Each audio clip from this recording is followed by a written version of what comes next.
Hello, I'm an English cigarette and I intend to burn God. I mean, what's popping? I'm Kozy with a dub, and I'm a twink, a femboy, if you would. Trap, even. And after spending quite a hefty chunk of time in Elden Ring, collecting every achievement, defeating every boss, doing all of the side content, and beating the game multiple times on several different types of builds, I've decided that I am now finally qualified to make a video about it. I know, aren't I just the most original and hysterical and captivatingly adorable being on Earth? Oh, and humble. I forgot to say I'm submissive and humble, but yes! I, the Femboy Chaos Mentor, have arrived yet again after nearly 1,000 hours of work to spoon-feed you my narrative and sentiments, in yet another highly edited piece of IMDb-worthy cinema, with storytelling that comes from someone that knows what they're doing. That's a picture of me, by the way. Sit back, pop a benzodiazepine or two, take my soft hand, and come with me on a voyage through the lands between, to find exactly what makes the Elden Souls 5 Skyrim the single best open-world video game ever concocted. Now, being an avid fanatic of George R.R. Martin and Miyazaki, I had been anticipating Elden Ring for years upon years. My expectations for the game were higher than a dyslexic stoner on February 4th, and let me tell you,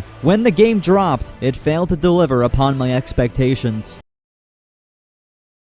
Because it over-delivered. It's so ungodly big that it took me 2 months to actually get it to fit inside my tight little Elden Ring.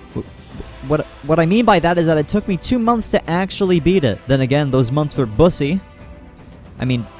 Busy, but I digress. I bravely shut out any spoilers, outside information, lore videos, guides, and tried to decipher and figure out everything on my own. And oh boy, it was absolutely one of the best experiences I've ever had. Maybe only seconded to being pegged in a maid outfit by my fiance. But enough chit chat. I'm not gonna do the game any grace by just talking about it. And so, to try and showcase why exactly I love this game, I'm going to take you, the viewer, onto a chronological playthrough, and my best attempt at a review at the end. And thus, without further ado, let's embark on a journey seen through the lens of none other than I'm Sir Swampwater, the legend himself, since this world needs a legend to save it, due to the fact that the lands between has been having a bit of a problem, and I intend to make that problem just a bit worse. Dap me up and strap yourself in, because it's time for some mildly inaccurate lore. The Elden Ring is a godlike entity made up of runes. It was shattered in a moment of grief from Queen and in the years to follow, all the many heirs to the slightly incestuous Radagon, Marika, Renala, and Godfrey family tree fought a grand war over the fragmented runes. Thus, in the ruin of the Great Land, there is a long list of demigods to slay and runes to claim, so that I can reform the Elden Ring and take up the mantle of Elden Lord. So now, years later, in the ruin of the once thriving lands between, Sir Swampwater, a nobody with nothing from nowhere, is called upon to take the runes from the grubby hands of the ancestors, restore the Elden Ring, to call God back to the lands between and fucking kill him, to then take up the mantle as Elden Lord and usher in an age of order. But I don't want order. I want the only thing that makes my little femboy goblin heart ache with true elation. It's about time to embark on a chronological journey into the shattered kingdoms that lay beneath the glimmer of the great Erd Tree, and take up the mantle of the Lord of Chaos, to engulf it all in frenzied flame, mass sterilization, and tragedy. For the only true path to enlightenment is on the road rid with calamity.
The game, chronologically, would begin at character creation. However, we're not playing by those rules, Jeremiah, you fucking bitch. I hate to break it to you, but I've already beaten the game in its entirety 8 damn times, and thus I made an illegal copy of one of my variety of characters, Sir Swampwater of course, and decided to do a slightly modified New Game Plus playthrough on him. For those who are blissfully unaware, Sir Swampwater has been my go-to character in any Souls-like game for years and years. I made a whole film about him for God's sake, and this could be, in a way, that video's sequel. But, to sum up his lore, Sir Swampwater has the voice of a strangled pigeon, no talent with a blade, and a hatred for all of those who were once a child. He's also a massive incel because I think that's funny. Oh yeah, and he's nothing, worthless, tarnished even. And thus, we will be following the story of our blue hero and his melodramatic journey, because it's my video and I make the rules. So, without further ado, this spiteful blue ill-bred issue opens the gates from his resting spot and ventures forward into the vast world to lay siege to every piece of it. Wow, that boss was tough. I wonder what my reward is gonna be.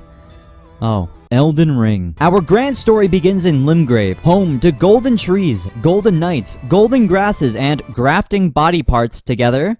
Naturally. But aside from all that is golden and grafted, it is home to Stormvale Castle, a great fortress which I will need to get through in order to reach the fallen region of Liurnia of the Lakes. Now, in order to impregnate Stormvale Castle, we're gonna need to kill some of the cast of Percy Jackson, that means demigods, Margit, the Fell Omen, a kid who was despised so much for his horny disability that he was cast out of the office blunt rotation to live in secrecy, and Godric the Grafted, the king of all that glitters. Not to be racist or anything, but Asian people. It's good to be back in Linguini. That fresh air. What does it taste like? What does it taste like?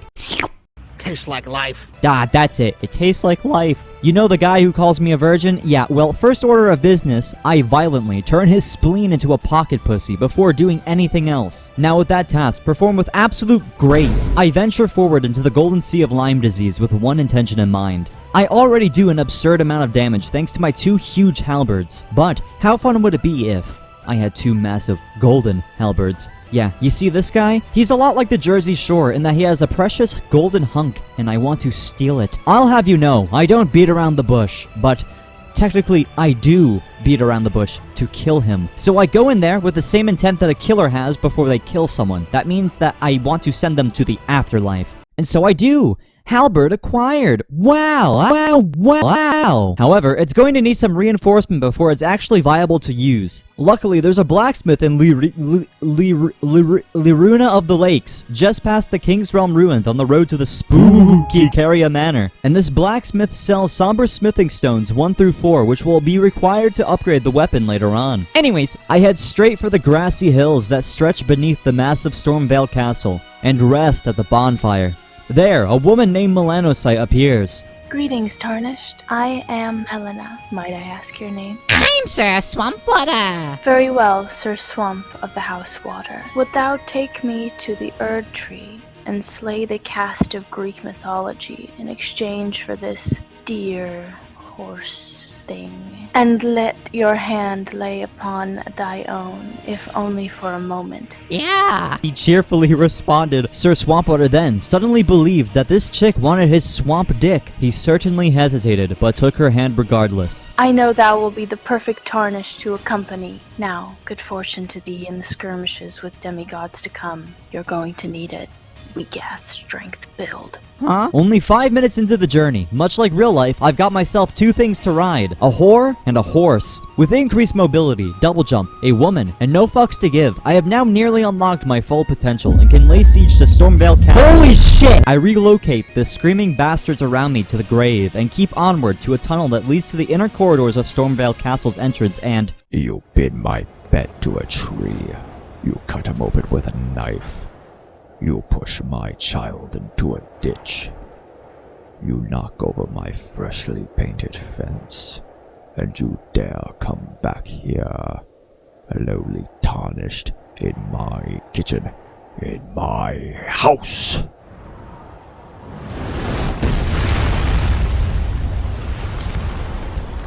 Thou art unfit to even repaint my fence. Now, Margit the Fell Omen basically wants to make my asshole look like the Japanese flag. As we trade blows, I reminisce to the first time I played this game. where he took me 15 tries before I was actually able to beat him. His delayed attacks and awkward rhythm always fucks me up. To this day! Now, if my starting class wasn't God, I'd say I would have had a bit of trouble here, but I didn't. In little under 10 seconds, Margit and Sir Swamp have the dance of death, rhythmically swinging their weapons and dodging their opponent's weapons. However, because Sir Swampwater is literally divinity by definition, Margit the Felloman is felled to Sir Swampwater's 12-inch throbbing halberd and settles into the dust. Easy squeezy, lemon peasy. Methamphetamine then suddenly shows up again to speak with me. Good is hailing to thou, lowly water of House Swamp. I have come to tell thee that I've been testing you. And you somehow passed. So please, take thy hand only for a second this time, and come to Welcome to Roundtable Hold. This is the hub of our adventure. We got the essentials, the edgelord, the dung eater, the corpse prostitute, the barnacle blacksmith, the dickhead, the one girl who's into astrology, and the priest.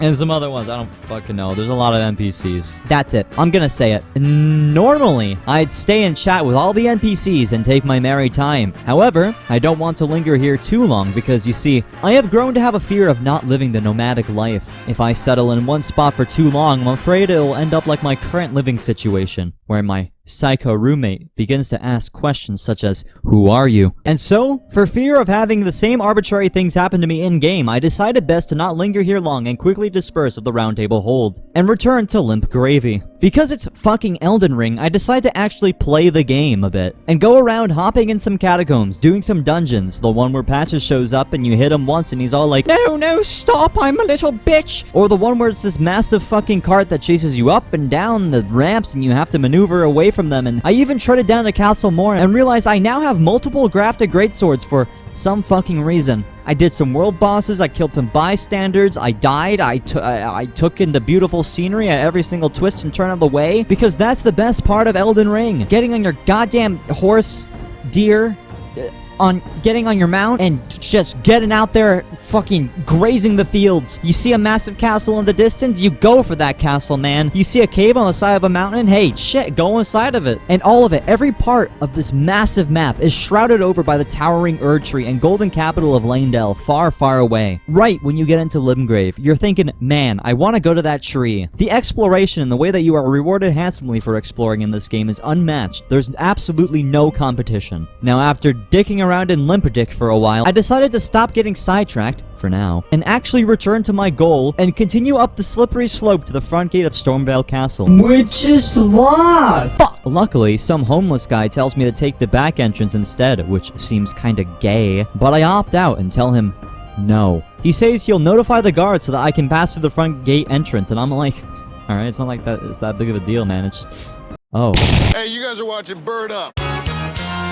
Elden Ring. Painstakingly, and with zero deaths, I assure you. I am able to break the defenses and climb to the tops of Stormvale Castle's inner bailies, where I massacre the many Lord-sworn feeble knights and foot soldiers. They can try and blow me.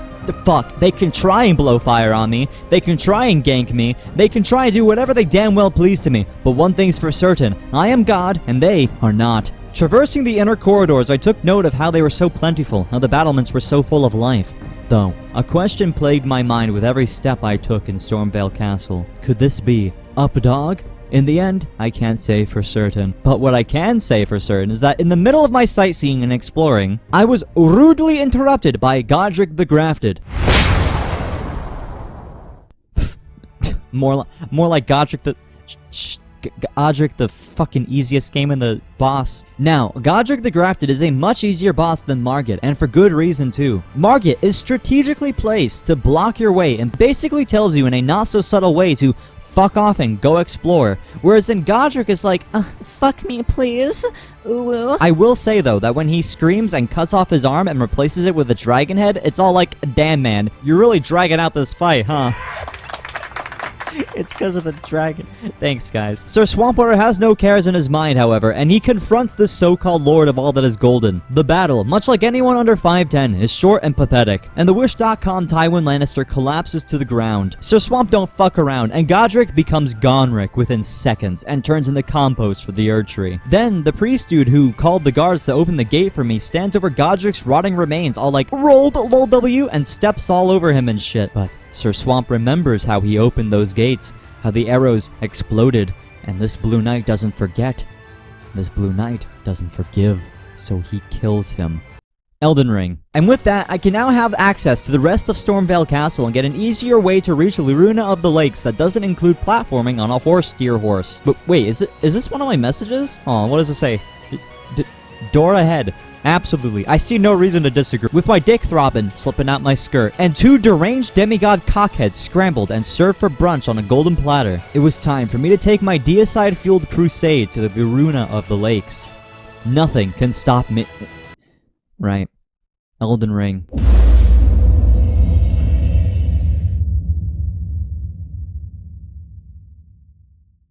Harry Potter wrote a book about the magic. Have you ever been sitting on the TV, watching your couch, and you're all like, bro, I should go to school? Yeah. Have you ever wanted to learn mind-bending sorceries? Wow, yeah, I have. Have you ever wanted to go bowling and roleplay as the pin? Fuck yeah, that's my kink. Have you ever wanted to shit on J.K. Rowling's front steps? Fuck yeah, man.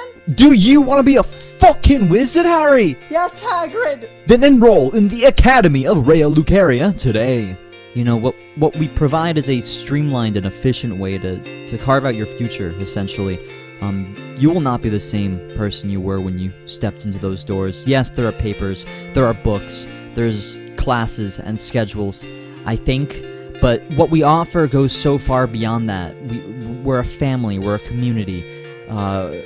From intelligence scaling to spell scrolls, everything involving the arcane arts, sorceries, incantations, we got it. You got a boss that you're stuck on, you got an area you can't get through, all you gotta do is enroll, and your future will forever be changed.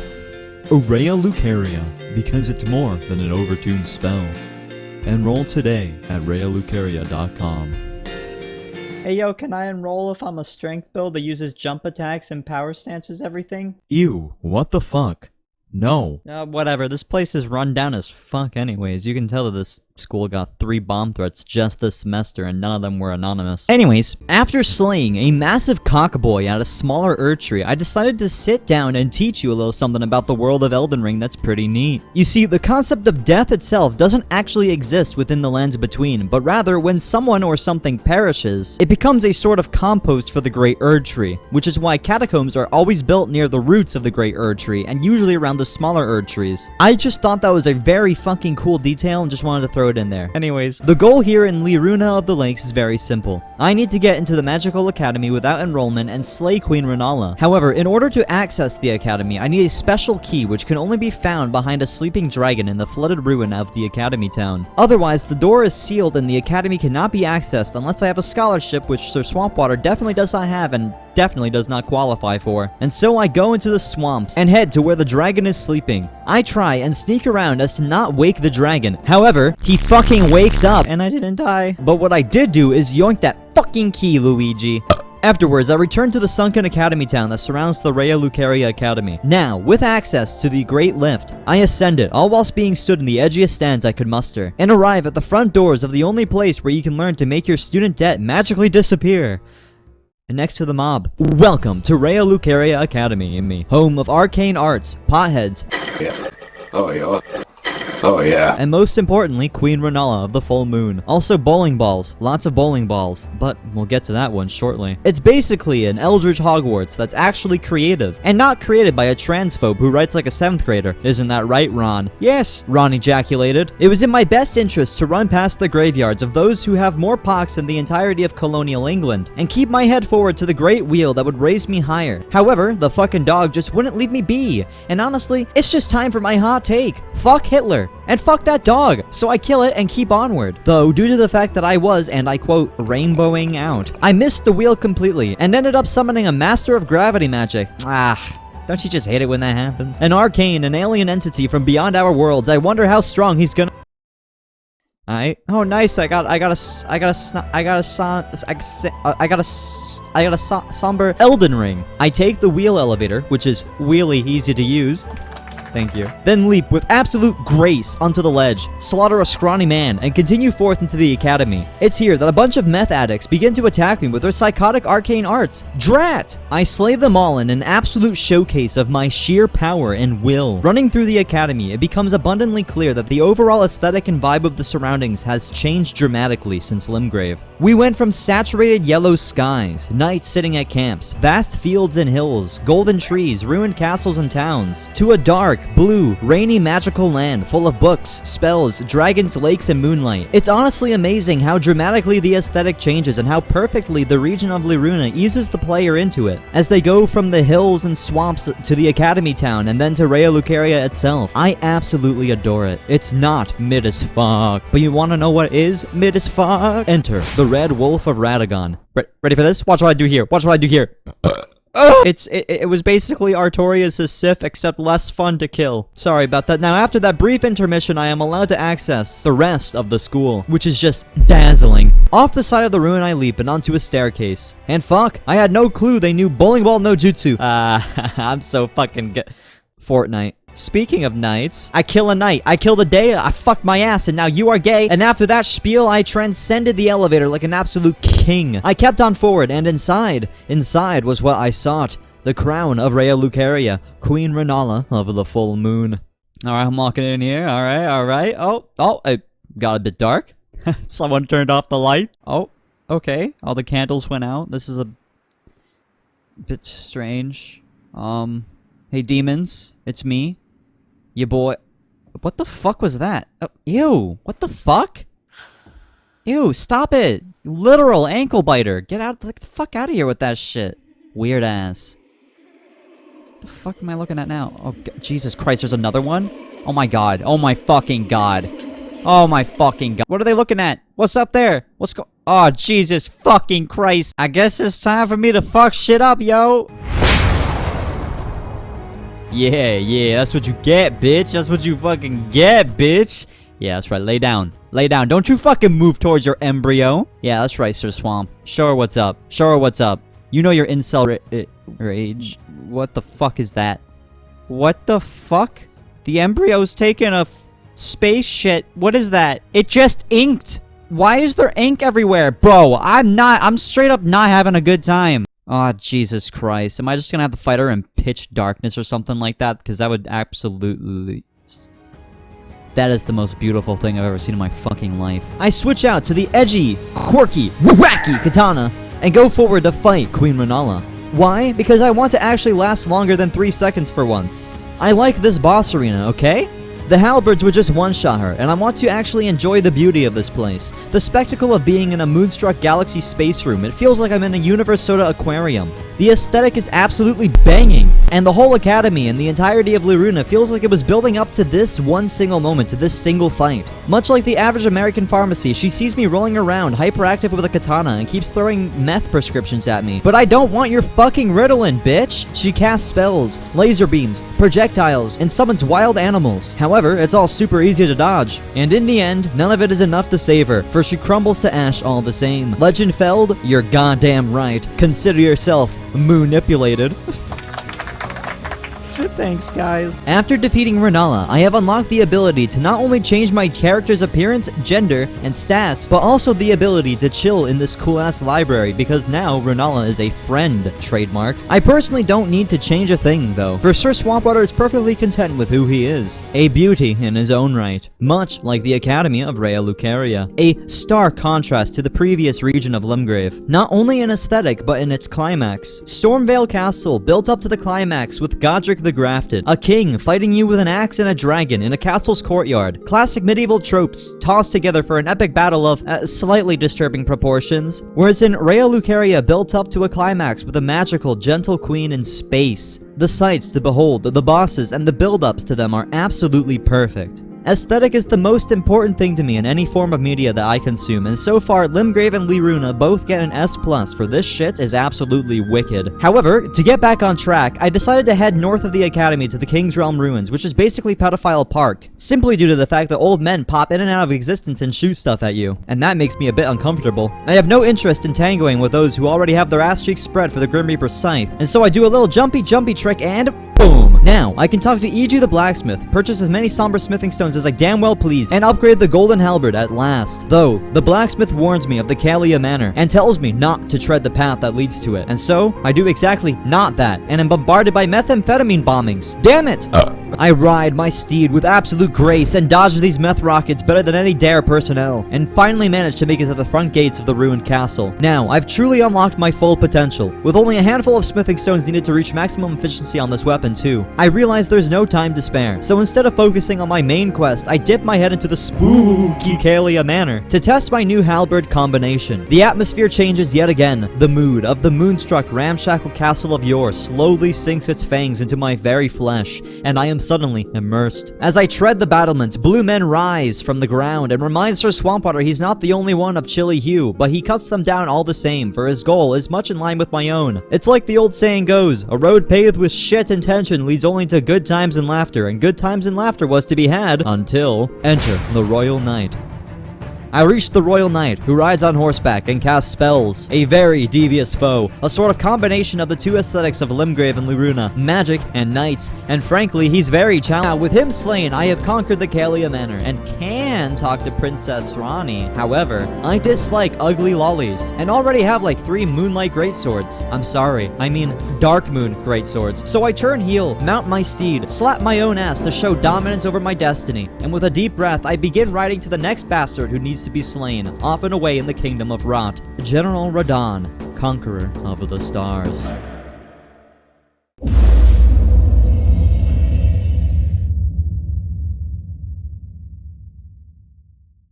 Now do me a favor and imagine the worst place that you can. Now that you're picturing French Canada, imagine that it somehow only gets worse. DJ Caelid, a kingdom infected with apple rust, HIV, every plague known to mankind, and then some. A literal shitload of insects, dogs, crows, maggots, and, of course, dragons. If the ground isn't oozing with red pus, its surface is made of scabs, the mountains breathe, the air wheezes, the land itself is pollution and radiation's miscarriaged hate child, filled by ruined towns and destroyed cities, all with the population count of a Salad Fingers episode. Essentially, Caelid is the aftermath of the Battle of Aeonia, where the demigods Malenia and Radahn had fought, and in a last-ditch effort to defeat the star-conquering general, the goddess of rot had a nuclear meltdown and turned everything into Chernobyl's nightmare. Thus, it looks like this. And I have to tread through it all to get to Redmane Castle on the far end of the Fallen Lands Peninsula,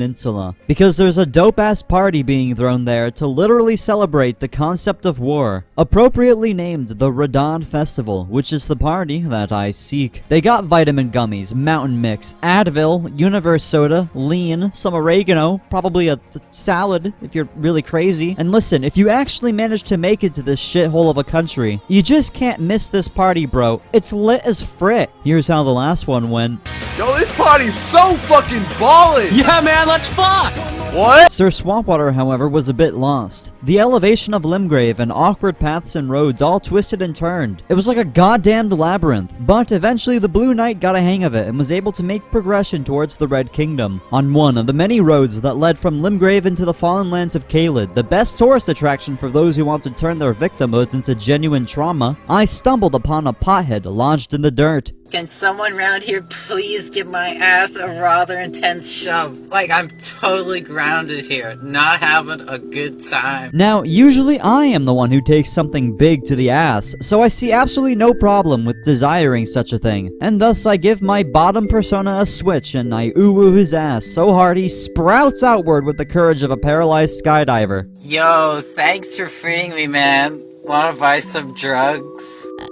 No. Man, alright, but if you change your mind, I'm your guy. Pothead Alexander, haha. Get it? Cause Yeah, okay. Sir Swampwater didn't know it in the moment, but what he had just done was create a lifelong companion and war friend. with no seconds to even comprehend what it is that just transpired. Whether it was just a good Samaritan act or some form of prostitution. Farewells were exchanged and Sir Swamp rides his steed ass first into the cancerous red-skied kingdom of Caelid. His intention, Redmane Castle. Now Caelid is really interesting. Miyazaki actually stated in an interview that he hired Satan to design this place in hell. There's this massive tower here that takes a bunch of platforming to get into, and then once you're actually inside of it, there's a bunch of platforming on beams and shit to get down it, all whilst dealing with super high leveled mobs and shit. There's a swamp of scarlet rot that eats away at your health, because that's fun, and there's animals, lots of animals. Oh yeah, and the opioid epidemic's greatest champions wandering the barren war-torn streets, as per usual. Really beautiful stuff, captivating. Can't wait to send a postcard from this place. And well, hey, do you know what they say? Because I sure don't. But one thing I know is that the first thing you do in Caelid, usually, is leave. Though, my goal was not aligned with departing just yet. Aside from all that is rotten and aggravating, there's Castle Redmane, which is the destination in mind. So without much dilly-dallying, I fight my way through the monstrous corruption that spreads before me, and eventually make it to the peninsula in which the castle rests. I ride bravely across the bridge and... Elden Ring. I fight my way across the sides of the castles and infiltrate it with force and violence. Now, inside the castle's walls, I battle it out with weird chimera things that I don't fully understand the anatomy of, and keep onward through the time-worn castles, slaying the red-garbed knights of yore and fentanyl-addicted horrors that lay in my wake when, eventually, I am greeted by a reskin of a boss that drops the grafted greatsword at Castle Morn. And he's easy enough, but then, ah shit, another friend enters the fray. An unironic Crucible player. Now.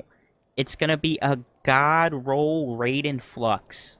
I'm talking 71 base. The fight is fierce, but they take no brow off my sweat. Simple attacks, simple dodges, and in no time at all, they are put into the dirt where they belong. A 71 base Dark Soul to you, Crucible player. Then I receive the Ruins Greatsword again as a reward. Wow! Now, with the plaza unlocked, I head up the stairs to speak to the head of the festivities. What?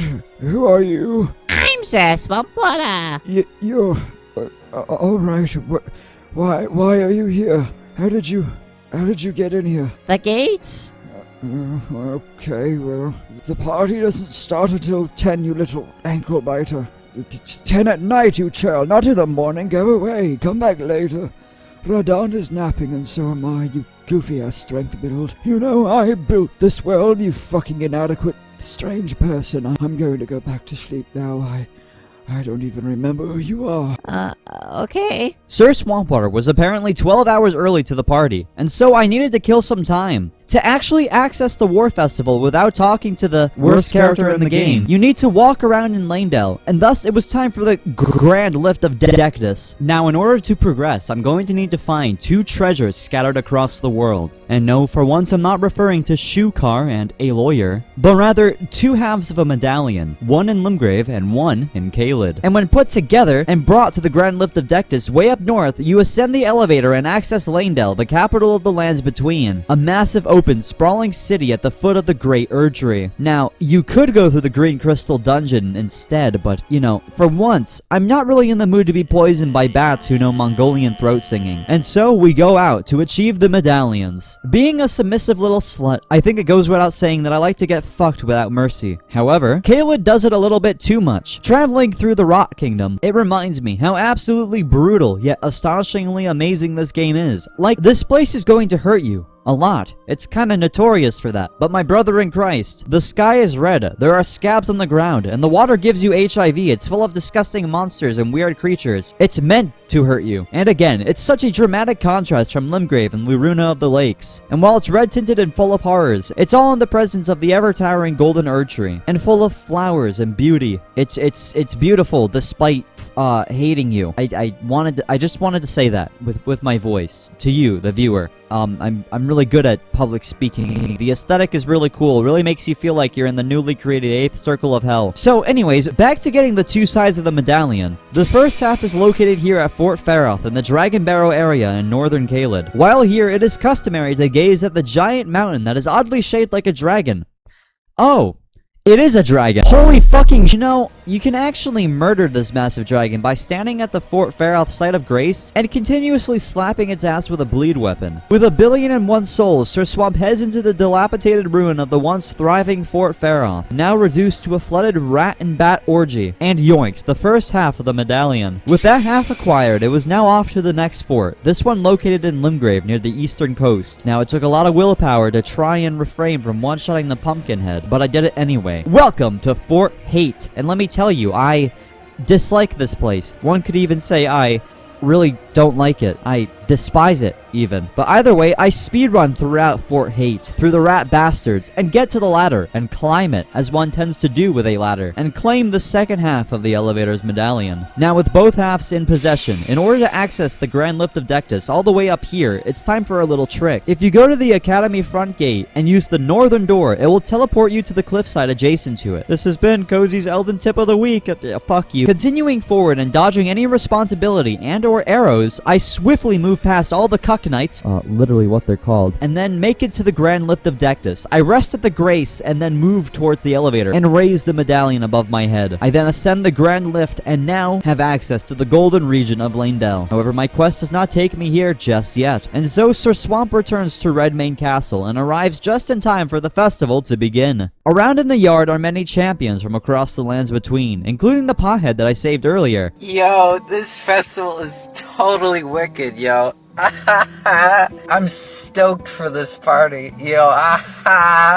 Weed, am I right, guys? Yeah. Yo, I'm glad you're here, Sir Swamp, dude. Totally, man. You ill nasty, straight up. Thanks. I'm Sir Swampwater, and I'm wondering if this party is good. Hey, it's all good. Oh, really? Yo, you already know. Thanks, Stunner. Champions, welcome. This shit is some bushman. Champions, welcome. Are you ready for a festival? I'm Sir Swampwater, and I love festivals. Great! It's time for the Festival of War! Basically what you want to do is go to the church and then take the lift and then meet face to face with Death Incarnate. Alright, for show. Sir Swampwater goes down the lift and trembles as he raises his hand to touch the teleporter to the vacant beaches on the other side. This must be what the soldiers of D-Day felt, for on the other side of the water lay General Radahn, conqueror of the stars, riding his tiny horse and eating the rotting remains of his victims, his mind being torn away by the scarlet rot inflicted to him by Malenia. Fun lore fact about General Radahn, he actually learned how to manipulate gravity itself using magic he was taught by extraterrestrial beings, TM, so that he could ride his scrawny little horse no matter how big he got, and fight the stars. Literally, he fought the stars in the sky. He went to war with space, and he fucking won. Essentially, Radahn is a horse girl who fought the cosmos themselves so that he could ride his horse for eternity, and was so victorious that he has festivals to celebrate how victorious he is. And when you get to his second phase, he turns into a fucking meteor and slams into the ground. No! But enough chit-chat. Sir Swampwater is teleported across the water to a barren beachside, littered only by ruin of warriors who tried to topple the beast of a general. And from across the sands, Sir Swamp notices a purple light. As Radahn begins to roleplay as Lee Harvey Oswald, dodging the onslaught of arrows, in due time, Sir Swampwater is able to summon an army to his side. And all together, they charge forward towards General Radahn. The fight is fierce. Blades clash, and steel rings out. Blood pours, guts spew, and curses bite at the panting breaths that leave the warrior's lips. The beach turns into an all-out war zone as the deadliest horse girl to ever live turns my raid party into ash. But in time, he is slain, and before he could even use his ult too. Yeah, that's right. I managed to kill this fucker before he even was able to turn into a meteor. Yeah, 'cause I'm God. Sir Swampwater stands as the great man is reduced to dust, and as the festivities sounds wither away in the fog that ring the horizon, the blue knight turns his eyes towards the cosmos. Above, the stars he held in the sky began to slip away, and before long, the cosmos themselves begin to weep for Radahn. I got a great rune though, so hey, it's worth it. And after I kill him, for some reason, the game puts some bugs in my shit, and I am literally soft-locked on the beaches, and I cannot teleport or leave, and the bonfire just doesn't spawn. Luckily, there's a catacombs nearby, and so I rest there to remove the teleport restriction debuff. Seems Radon is a sore loser, but joke's on him. I'm a sore winner, and I want to keep winning. And so, with Radon toppled, and without any words spoken, I ignored the underground city of stars, since I already did Ronnie's quest like 3 times to dual-wield the Moonlight Greatswords, and don't want to fucking go near that place again. And so I keep on forward to Leyndell, the Golden Capital, home to the last of God's will, and also to the Great Erdtree, my final destination and heart of the lands between.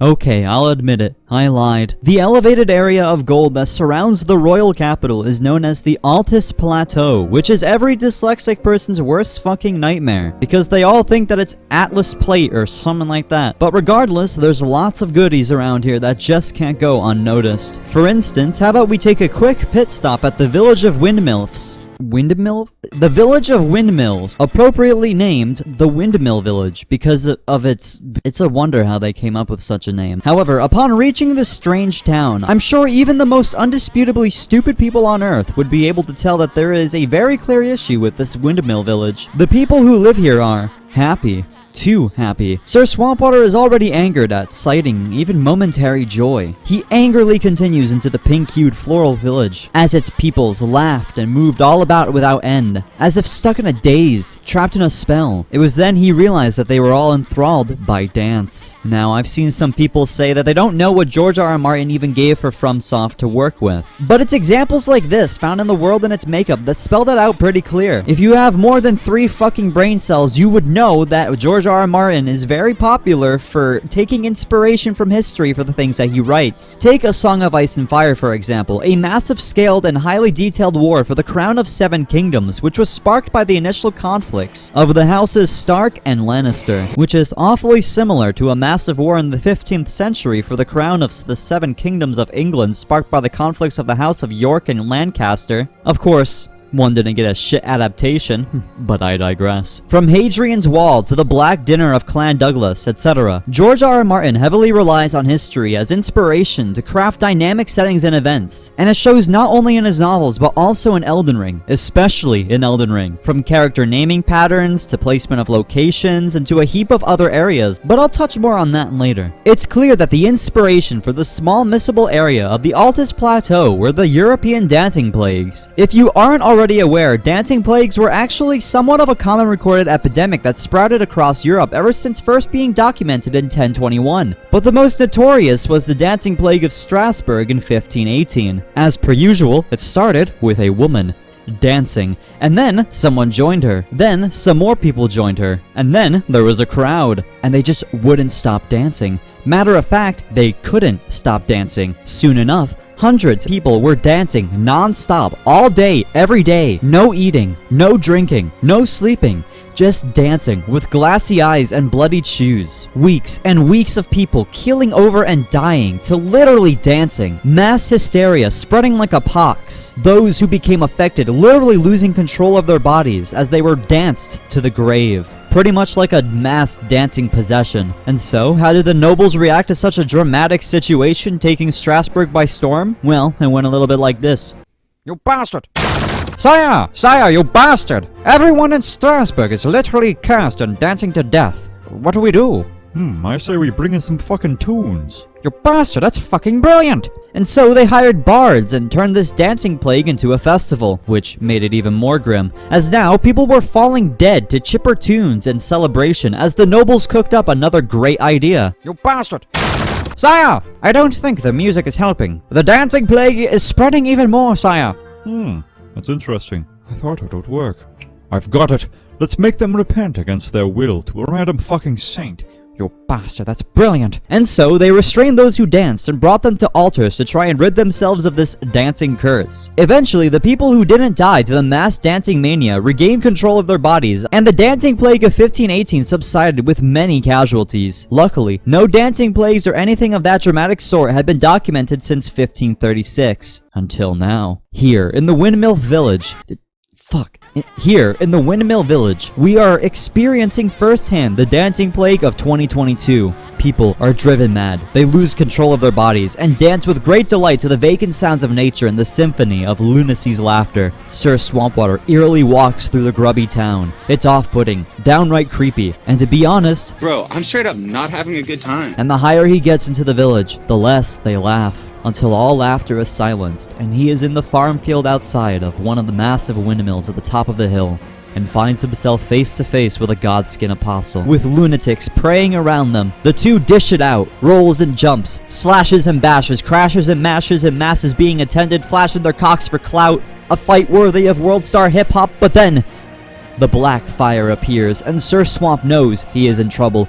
The Blue Knight keeps onward and battles the Pyromancer bitch until he is antonymous with breathing, because, in short, I am the fucking strong. With this chump done and dusted, it was customary to gaze out from the top of the hill and say, fuck me, there's so much more to do, because that's pretty much the entire game. The Windmill Village... Fuck! The Windmill Village... The Windmill Village is my favorite showcase of how much detail and care goes into such a tiny, missable, optional part of the game. And it makes sense, too. 95% of the game is optional. While there's like 150 bosses, only 12 are mandatory, and can be done in a pretty non-linear order for the most part. And while there's hundreds and hundreds of unique locations, NPCs, quest lines, etc., only a few of them are required to get the credits to roll. The world is massive, and the tiniest places have the most charm, like this here Windmill Village covered in pink flowers and full of those corrupted by mass hysteria. It's really rad, though. Now with this arbitrary pit stop out of the way, I continue on through the Altus Plateau. Westward, amongst a ruinous stretch of armor scraps, rusted arrows, swords of yore, and even more pretentious ways to say an abandoned battlefield, laid a massive, jagged mountain with a thin itty-bitty rope bridge leading to it. And of course I'm gonna take the bridge, come on now. I head dick first into Mount Gelmir, and quickly remember this place is made by bastards for the fatherless. This war zone has scrappers, insane knights, deranged soldiers, and very obscurely placed rope ladders that have better handiwork than the bridge connecting this place to the Altus Plateau. I ignore the giant grabby boys and rise up the massive mountain with absolute grace, taking it one layer at a time. Skirmishes with the deranged knights are not hard to come by, but they do not slow down my absolute godlike pace and momentum. With a spring in my step, a glint in my eye, I ascend yet another rope ladder, and I am met face to face with a fucking rock space ball from space, and I squander my trousers with bricks of shit. I can't even begin to gather my wits before the meteor's crater is turned into a battlefield. Now, the cool thing is that when he charges me and I block it with my shield, I do this little backflip, and that's pretty cool. But what I don't like is when I get fucked in the ass by space magic. It just really isn't one of those days today. However, the bastard is chopped up and served with a side of bubblegum and go to hell. Accommodations to the chef, bitch. And I once again move onward. I make like a Shakespearean porno, and I rideth between this sir's forks, and arrive at a hellish mansion, a massive castle, courtesy of the demigod Praetor Rykard, constructed on the fiery foundation of a volcano, home to a city engulfed in flame, a god-consuming serpent, and most importantly, a treasonous family led by Lady Tanith, a family that's in radical opposition to the Erdtree, to order, a family that hunts other tarnished down to be put to the blade, a family whose only goal is to snuff out all those who are guided by grace. Essentially, they want to see the world burn. Aren't you precocious? We rarely receive visitors to the Volcano Manor without invitation. Fascinating. And not unlike another guest we had long ago. So, tarnished. Have you ever harbored doubts about the burden of grace and the dogmatic ramblings of the Fingers? If you have, why not join the Volcano Manor and fight with us, rise with us, against the Erdtree? I'm Sir Swampwater, and I want to join you. Your decision is most welcome. Now you belong to the Volcano Manor family. And Sir Swampwater accidentally joins them.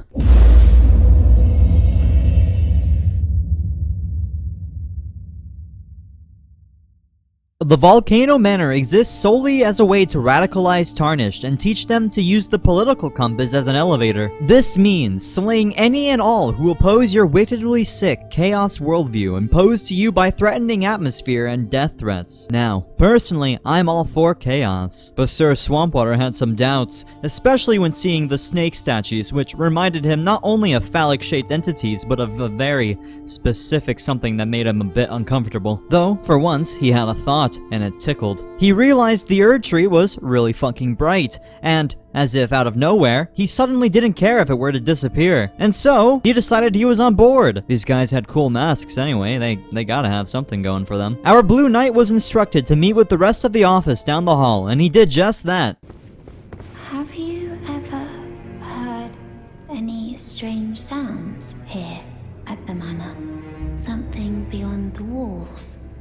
Like breathing or slithering scales? Oh, Fi, what am I saying? It just isn't possible. I must be tired.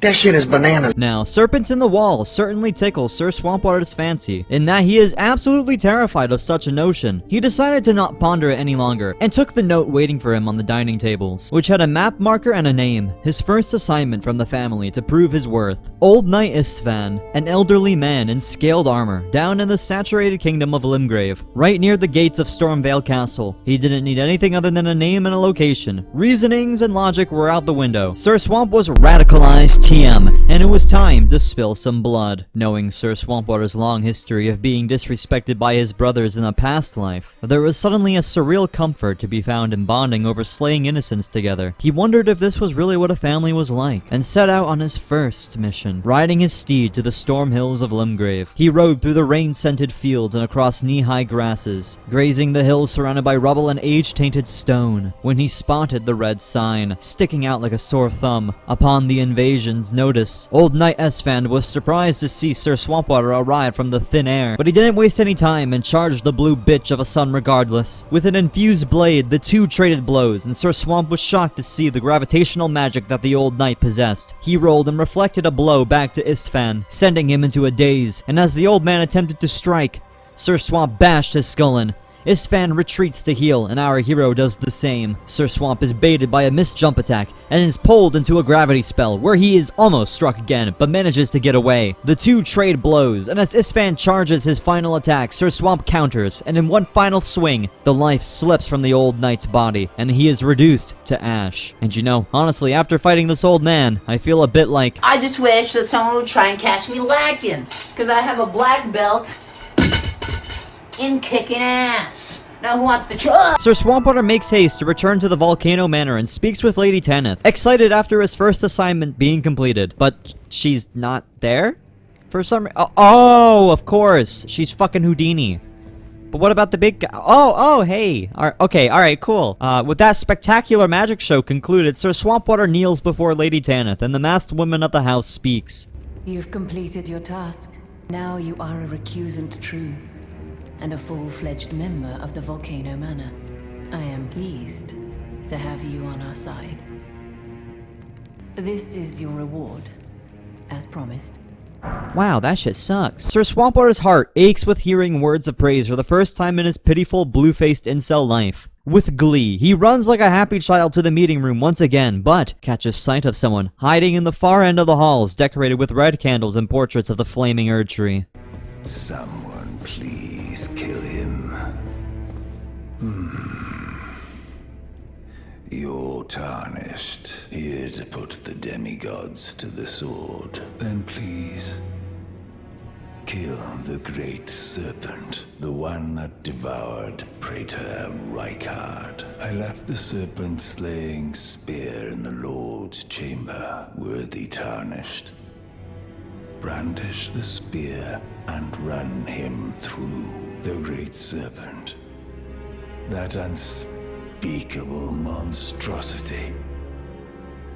Praetor Rykard's ambitions, though blasphemous, marked him a worthy sovereign, but they were reduced to gluttonous depravity once he gave himself to the serpent.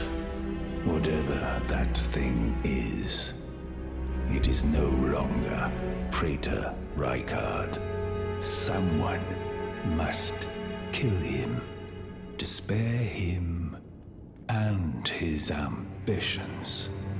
Thank you, weird man. Bye. Sir Swamp considers whatever it is this guy just said and recognizes he has a hatred for snakes and slithering folk of all kinds, but disregards it all and enters the dressing room once more. He finds yet another letter and with glee opens it to unveil its contents. His next target was out and about in a ravine somewhere in the Altus Plateau, and so, without any dilly-dallying, he rode for the dead swamps and across the golden splintered land to find Riley the Idol, the thoughts of serpents, chaos, and purpose heavy on his mind. In no time at all, he finds the red sign hidden in brush and appears at the ravine, searching for Raleigh from Diary of a Wimpy Kid. He blesses his sword and marches onward when the bastard appears in front of him like a fucking omnipotent spirit, crossbow and all. They cross blades, dagger and longsword, and blood spills across the rocks that they stumble over. He charges forward in a great whoosh and heals himself, only to be severely punished. But he doesn't take the punishment lightly, and pushes Sir Swampwater into a corner, gashing at him with all of his might, the anger boiling inside this blue man's mind as he unleashes it all with a single gash across the chest. Swamp heals, and Raleigh attempts, only to be saddened by the lack of sustenance. He is in dire need of a feed. He manages to dodge a sick jump attack though, and Sir Swamp retaliates with a backstep away from his dagger, and Raleigh leaps brilliantly, only for him to use his dagger as a spade, and Sir Swamp ended abruptly before he could even realize what had happened. He then shat on his corpse. Our blue hero returns to the slightly creepy Volcano Manor and speaks with Lady Tanith again.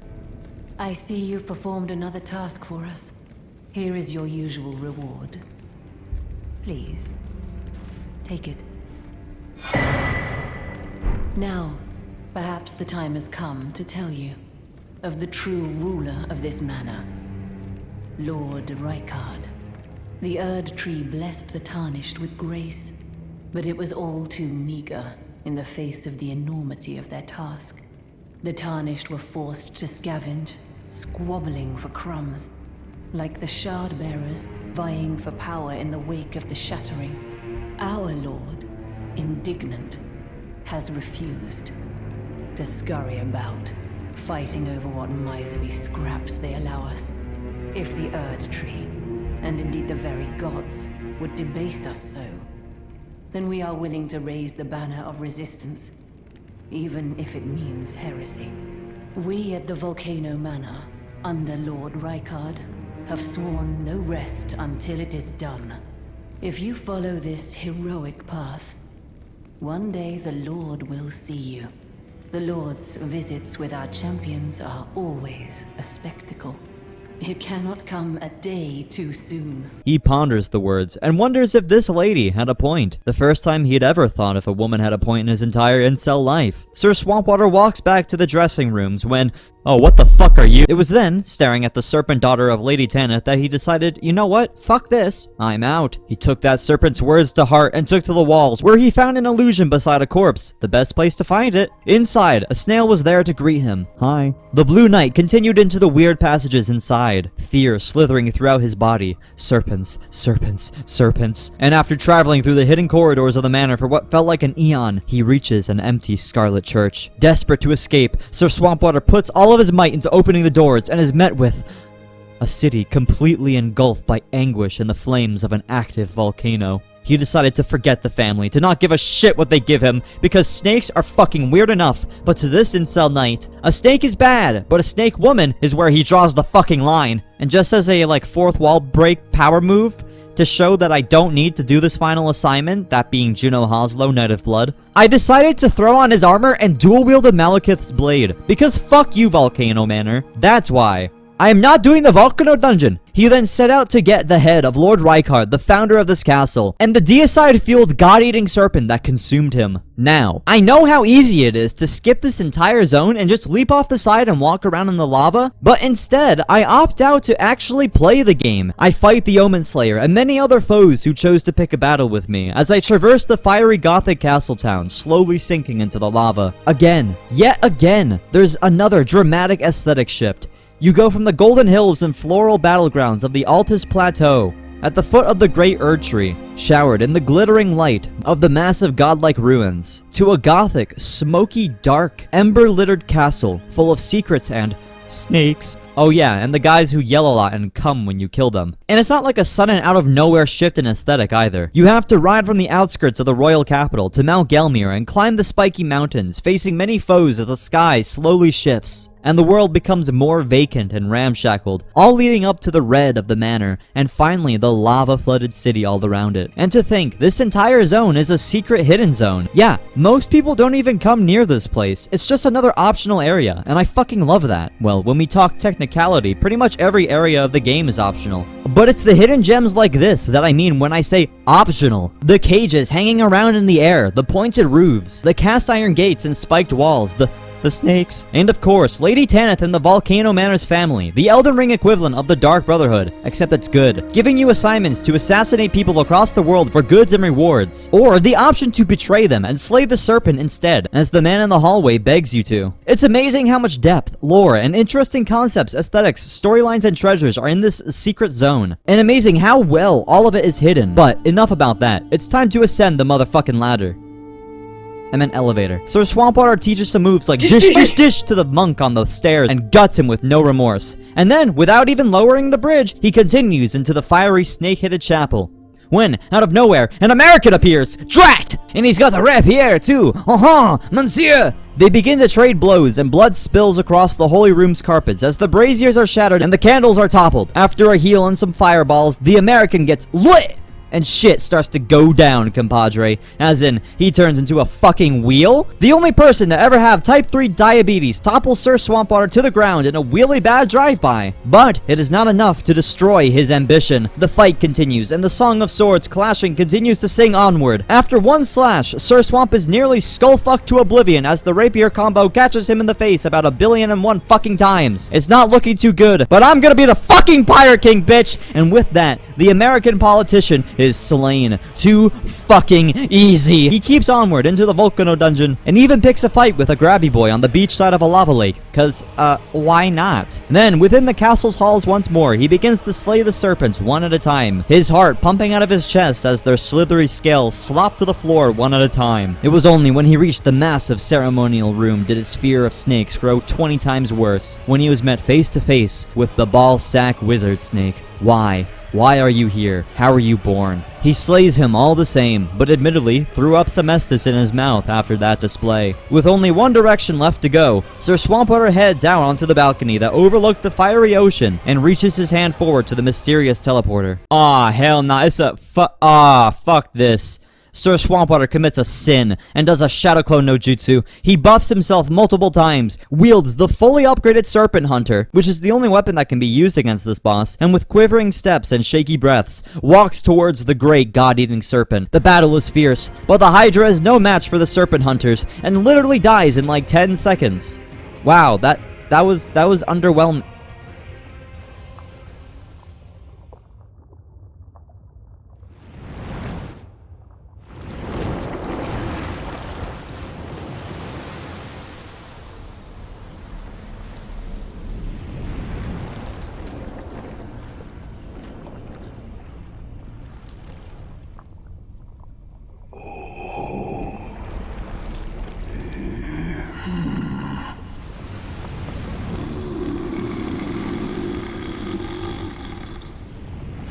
Very well.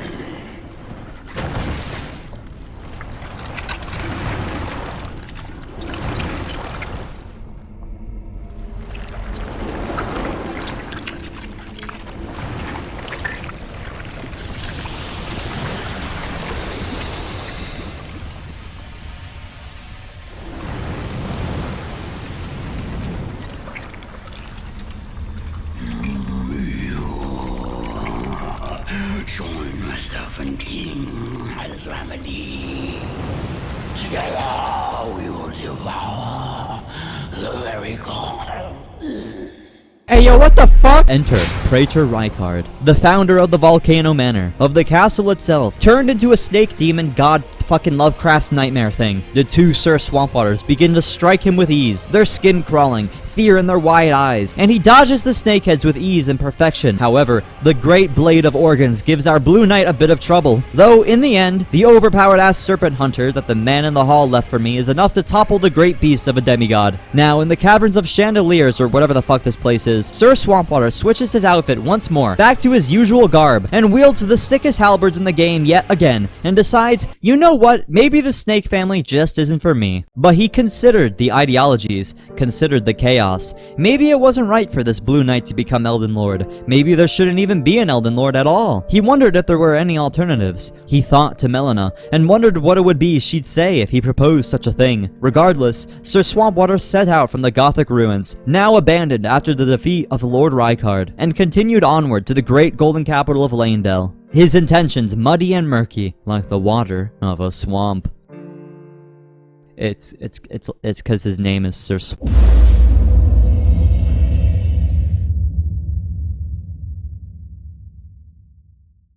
A regal city made of solid gold, with a solidified dragon impaled over its grand impenetrable walls. Constructed at the foot of the glittering Erd Tree, home to many foes, challenges, and secrets waiting to be unearthed, and home to the Golden Order of Marika and Radagon. Another banging showcase of how drastically different the aesthetic can turn. Now at the wasteland that was once such a golden perfect land, so very close to the golden tree, that can be seen from all parts of the map. The leaves even fall from the tree and onto the muddied ground below at night sometimes. I love how there is siege equipment and ruined soldier camps, massive arrows launched into the ground, rubble and debris. You can tell just from the environment that this was once the most beautiful place in all of the lands between, but now it's demolished and trampled over, painted with the stain of time and the strain of wars past. In other words, it's fucking rad, dude. As our blue hero sat, gazing at the tree and the sprawling massive city that laid beneath its golden glimmer, he took a deep breath of awe when acknowledging how far he's come and just how much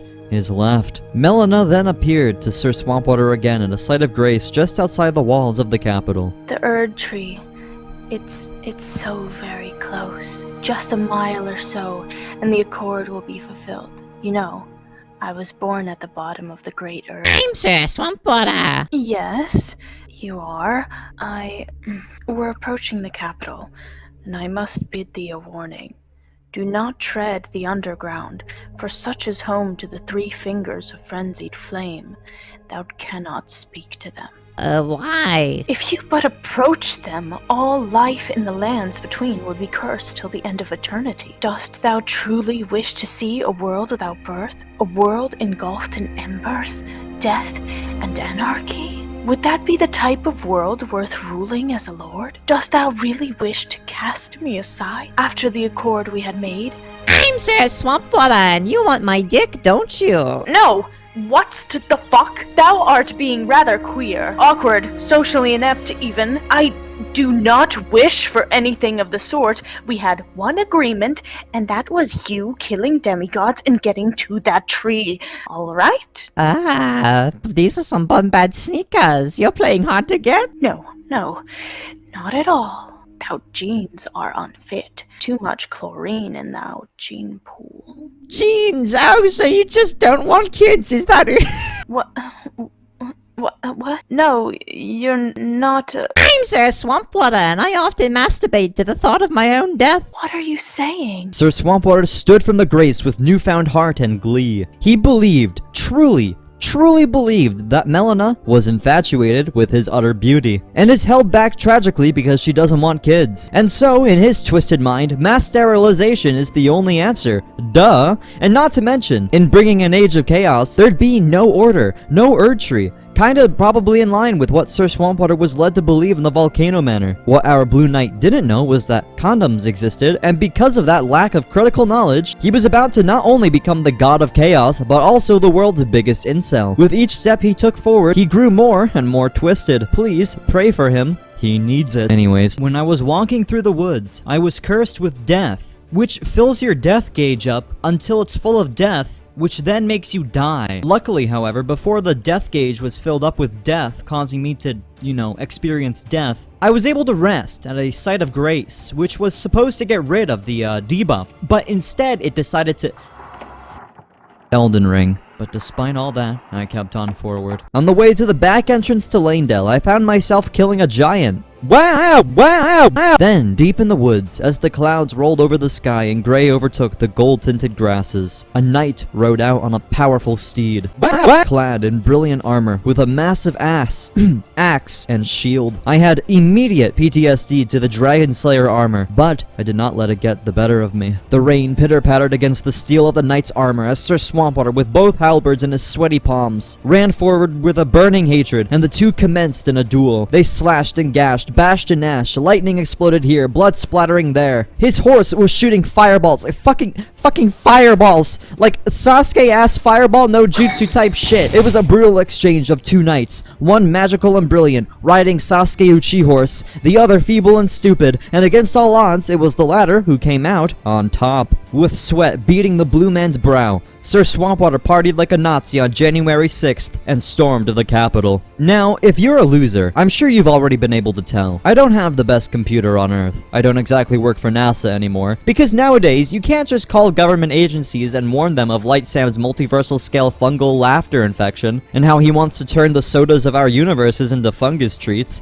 Imagine, like, you can't warn people about the bigger stakes. Whatever.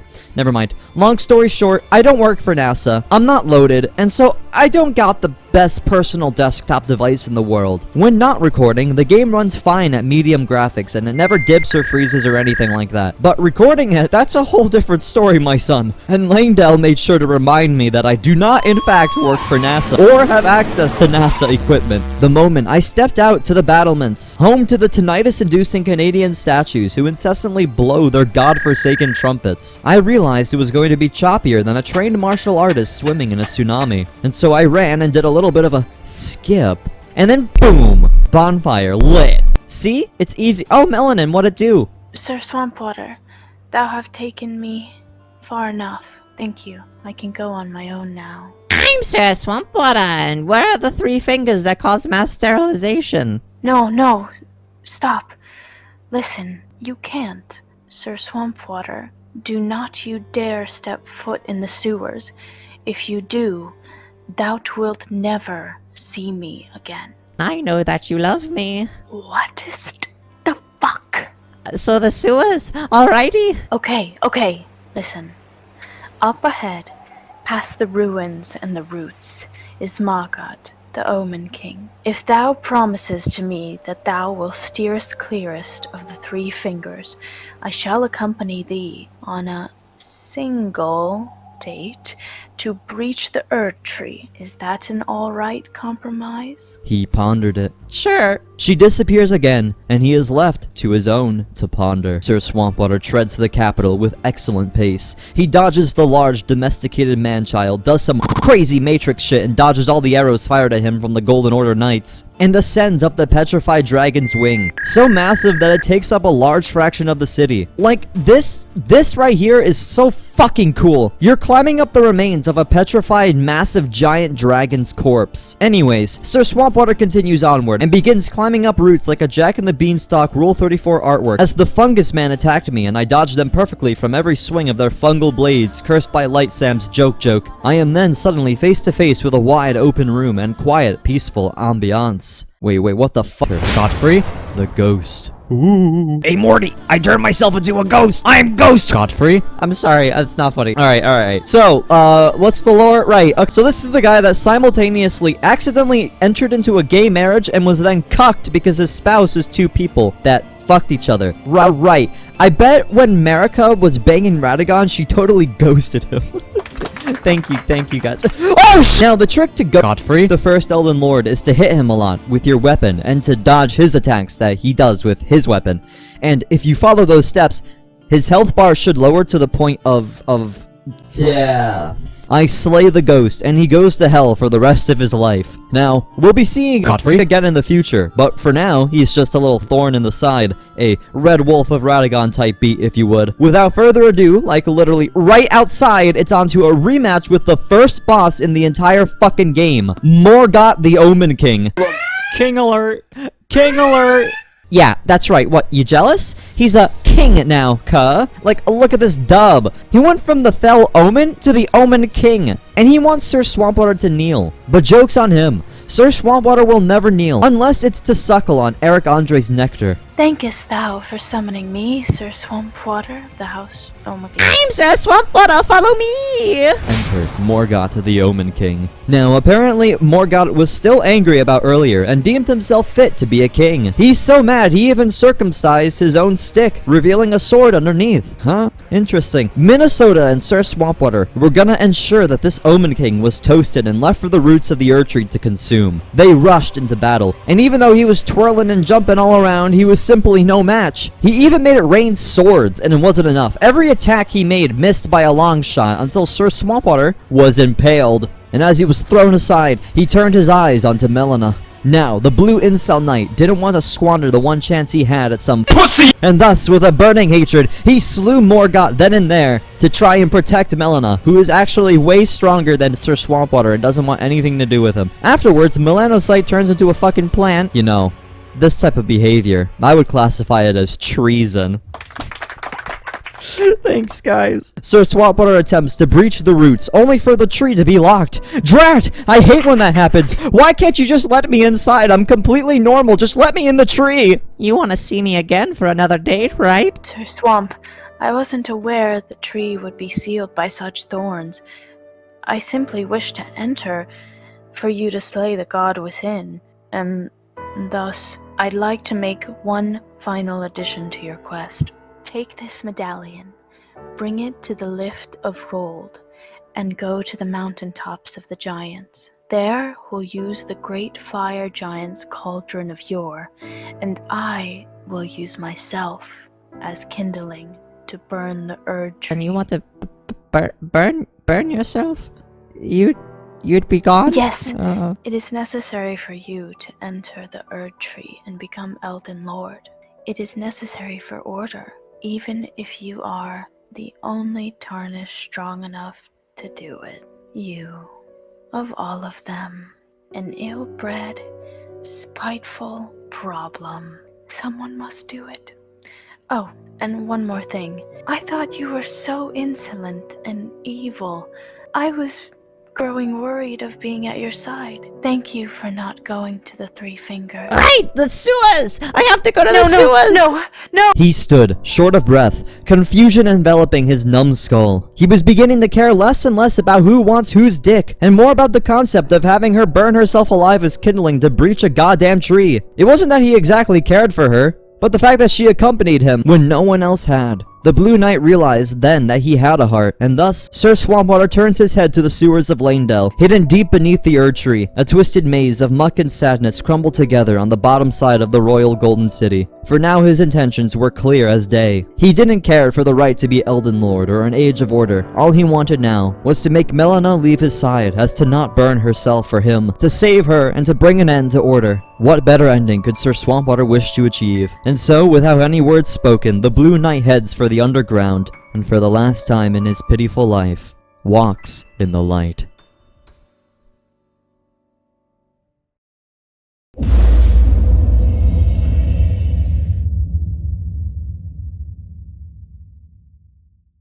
Despite the fact that I'm already 2 steps away from becoming a filler Naruto villain, I need you to hear my speech and really digest it. You think you know pain, you think you know agony, you think you know hate, and then you go into the sewers in Leyndell. The pain you feel will never be matched. The agony that you are met with will never peak as it does here, and the hatred you grow to feel towards the world is beyond anything immortal can comprehend. You know the 7 levels of grief? That's right, I invented 14 more levels of grief because 7 weren't enough to deal with the pain of this place. I heard they made another circle of hell for the designers to go to. Essentially, it's a maze full of puzzles and jumping, tubes that go here, lead there, left, right, all over the place, down, up, I don't fucking know. It's full of rats and bigger rats and flowers that poison you and big horny men that I do not feel comfortable talking about. I do some hardcore parkour across the pipes, bleeding from open wounds, as I crisscross throughout the labyrinth, constantly getting attacked by creatures from all around. A pothead even fucking tries to kill me, a fucking pothead who turns into multiple smaller potheads when I slaughter him. And Sir Swampwater just doesn't have it in him to slay tiny Alexanders and thus goes down the elevator. I keep onward into the muck and find myself face to face with Moog, an edgy omen demigod who's obsessed with his little brother who just so happens to be a femboy.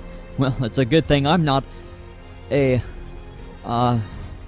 Oh no. Enter Moog the Omen. The battle is fierce. He makes me bleed, gashes me across the face with his trident, sets flames to the floor, and ruins pillars all around him. He impales me to the ground and sets me aflame time and time again, but luckily a lot of his attacks are easy to dodge, and he has lots of windows to punish. I'm still impaled a number of times, however, but in the end, on literal accident, I slay Moog the Omen, and am left in the root-infested room to myself. On the far end of the chapel lay a chest with the Erd Tree's favor, +1, and of course, a secret wall, which brings us to my favorite part of the entire game. That's sarcasm if you couldn't tell. Welcome to the jumping puzzle. There are many like it, but this one is a jumping hell. I'll tell you what. Now after spending 40 hours... Fuck, whoops, not that long. Now after spending 40 minutes in a fucking maze, the best part of being at the peak of shit mountain is knowing that it's only down from here, right? But I mean, this jumping puzzle can't be that hard. I can do it in one try easily. Okay. Oh, that's fantastic. Nice. Elden Ring. Dark Souls. Thank you. Wow. Oh, I love it when that happens. That's my favorite. See you next autumn. I'm gonna go to a bank and I'm going to shake someone's hand there. Yes! First try. First try. That's what I'm talking about. Oh, I was beginning to lose the little wits that I held. You think your pain compares to mine after I've been through this? Yeah, you're a fucking flea. For all the suffering I've gone through, all the loss, all the despair. But after countless deaths, countless losses and morale, I never gave up my ambition. As for Sir Swampwater, it was his determination and his determination alone that pushed him forward. Sir Swampwater! Stop this immediately! Do not enter those doors! Do not converse with the Three Fingers! Turn back, now! Go to the mountaintops of the giants. Come with me. Take my hand. I'll do anything. Please. Please. I'll love you. The unlovable inbred creature that you are. I'll love you. I'll love it if I must. Just turn back. The world doesn't need any more chaos. It is not run by the lawlessness, but rather by the laws of nature. Every being, every soul. We are all from the soul, from the heart. Sir Swampwater stared at the woman and wondered if maybe she had said such a thing before the jumping puzzle. He would have listened. We are born of love, and the laws to which it governs. Dost thou truly wish to take that all away? For what? Come with me to the mountaintops and burn me in the cauldron, so that the roots may burn, and you may enter the Erd Tree and become Elden Lord, my Elden Lord. Angered after the platforming, he tore off his clothes. Please, if you speak with the Three Fingers, if they brand you with the mark of the frenzied flame, I will leave and never come back. He pondered it, if only for a moment, but kept on approaching the doors anyways. Sir Swampwater refused to speak to her. Farewell then, Sir Swamp of House Water. I bid thee good fortune, weak ass strength build.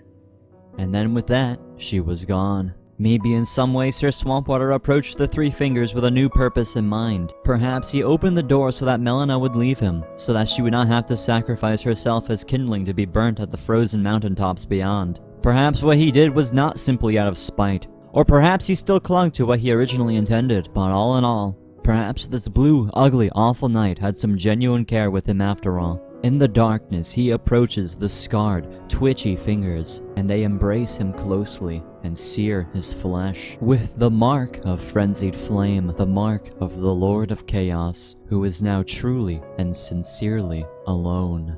As they held him, twitched and pulsed, the fingers began to speak. Beyond the roots layeth Radagon the Weeb, the shattered remains.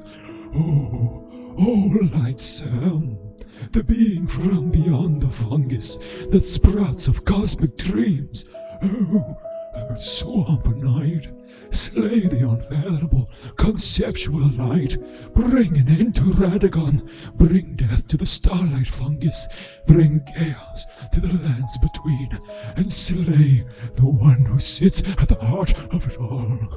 Slay him, slay Light Sam.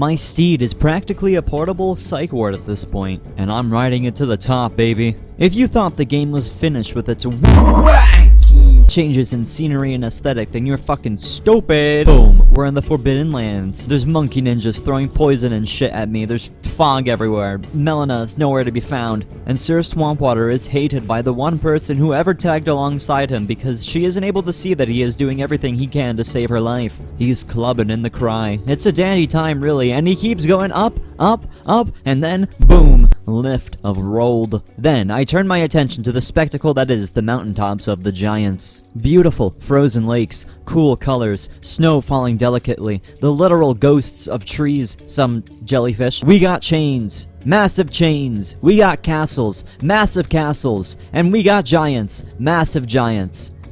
Because they're giants. Or as Sir Swampwater says, Gants. You know, this place is full of a ton of beautiful oddities to be found. Like a magical tower with an invisible spiral staircase that leads to the top, that you have to meticulously use the snowfall to navigate. Or the frozen over walking mausoleum outside Castle Sol. Or the massive cauldron looming in the distance of the chain-connected Kingdom of Frost. It's really one of the most unique and fun to explore places FromSoft has ever created, in my opinion. The Spirit Dungeon with all the snails and the pretty moss. Borealis the frost dragon that you fight on the frozen lake. The ghosts of trees lighting your way through the winter wasteland, and the other parts we'll get to shortly. It's just so rad, yo. I traverse the snowy mountaintops and slay the few Gants who dare cross my path, before I met with the wastes of a battlefield. Carcasses and corpses litter the snowy slope, and just as I was about to reach a dilapidated church, I am forcefully dismounted, and a fucker invades me. It's none other than the dude with the meta weapon.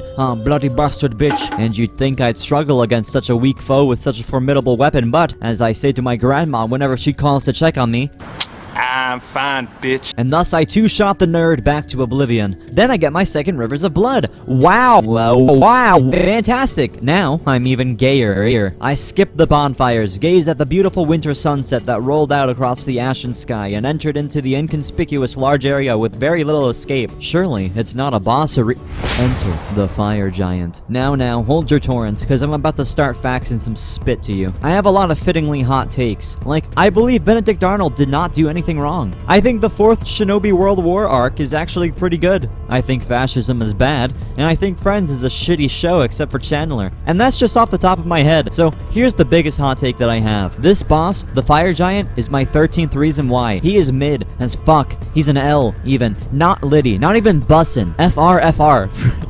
Strange even. He's borderline unusual. The fire giant reminds me of the fact that I shit anywhere from 4 to 37 times a week because of how much of a shitty boss fight it is. And I don't say that lightly. This is probably the only boss fight in the game that I do not like this much. He is big, really big, and so big that if you're any type of melee build, you can't see what the hell he's winding up to do. And if you're a ranged build, he keeps roll spamming away from you and your attacks. Basically, he has a lot of health. You can't see what he's gonna do, and he does a lot of damage. Now, isn't that just the most fun you've ever had? Isn't that just a wonderful combo? Plus, his lore? He's a giant that's on fire. Wow. I bet the guy who designed Dark Souls 2 really had his time to shine here, huh? That's a joke. Also, the boss arena itself, it's a field. Compared to things like Malenia's boss room or the secret dragon guy, like, the secret bosses get more attention and care than a boss that is mandatory for progression in the game. He is a joke. The fire giant should take some advice from this fine gentleman with the lightning. Or mayhaps he shouldn't, because I took it upon myself to save him the trouble and circumcise the life from his body. Fuck the fire giant and fuck Smokey the Bear. Next things next, I go absolutely bonkers and ride my horse deer across a chain for a change. Thanks, guys. And rest at the grace. Sir Swampwater rises, with veins pumping through his blood, a wicked smile across his saddened face, chattering teeth and clammy skin, and he raises his arms. Flames begin to rise about him, embers circle the blue night and are whisked to the tumultuous winds of this fallen wintry land, whisked away by the symphony of a blizzard's howls. The red of the fire engulfs the frozen air, the colors fade away, and all that is left is ever-growing inferno when Sir Swampwater falls into the flame. to burn himself as kindling in place of Malenia, because not all heroes wear capes. Some heroes alter their armor so that it doesn't have a cape on it, so that it doesn't make you over encumbered. You know, when I was in 7th grade, I had to play the guy who killed Jesus Christ, the Son of God, in a church play. I'm not religious, nor do I have any real connection to the Bible outside of taking theology classes for about 14 years of my life, and so by executive decision, I was the best choice by the school to play that character. And let me tell you, I played that role so good that my teachers actually unanimously decided that I should play him again in 8th grade. And in their own words, they said, "You are just the best for the role to kill Jesus." And I would have to admit, I still to this day, years and years later, cannot come up with an argument. I am a really good deicide partaking sinner. Don't believe me? Here's literal proof. I'm killing Jesus in this clip. I'm sentencing him to death. Thus, without further ado, it is onward to the final steps, with eyes set to the blade which sealed fate, to open Pandora's box and let death ooze through the veins of the lands between. I wipe my brow off my sweat and get to work, for it was time for me to hack into that part of my brain that activated in the church plays, and do what I was proclaimed the best at by my middle school teachers, committing a cardinal sin, which in turn results in deicide, except this time, God won't respawn after 3 days.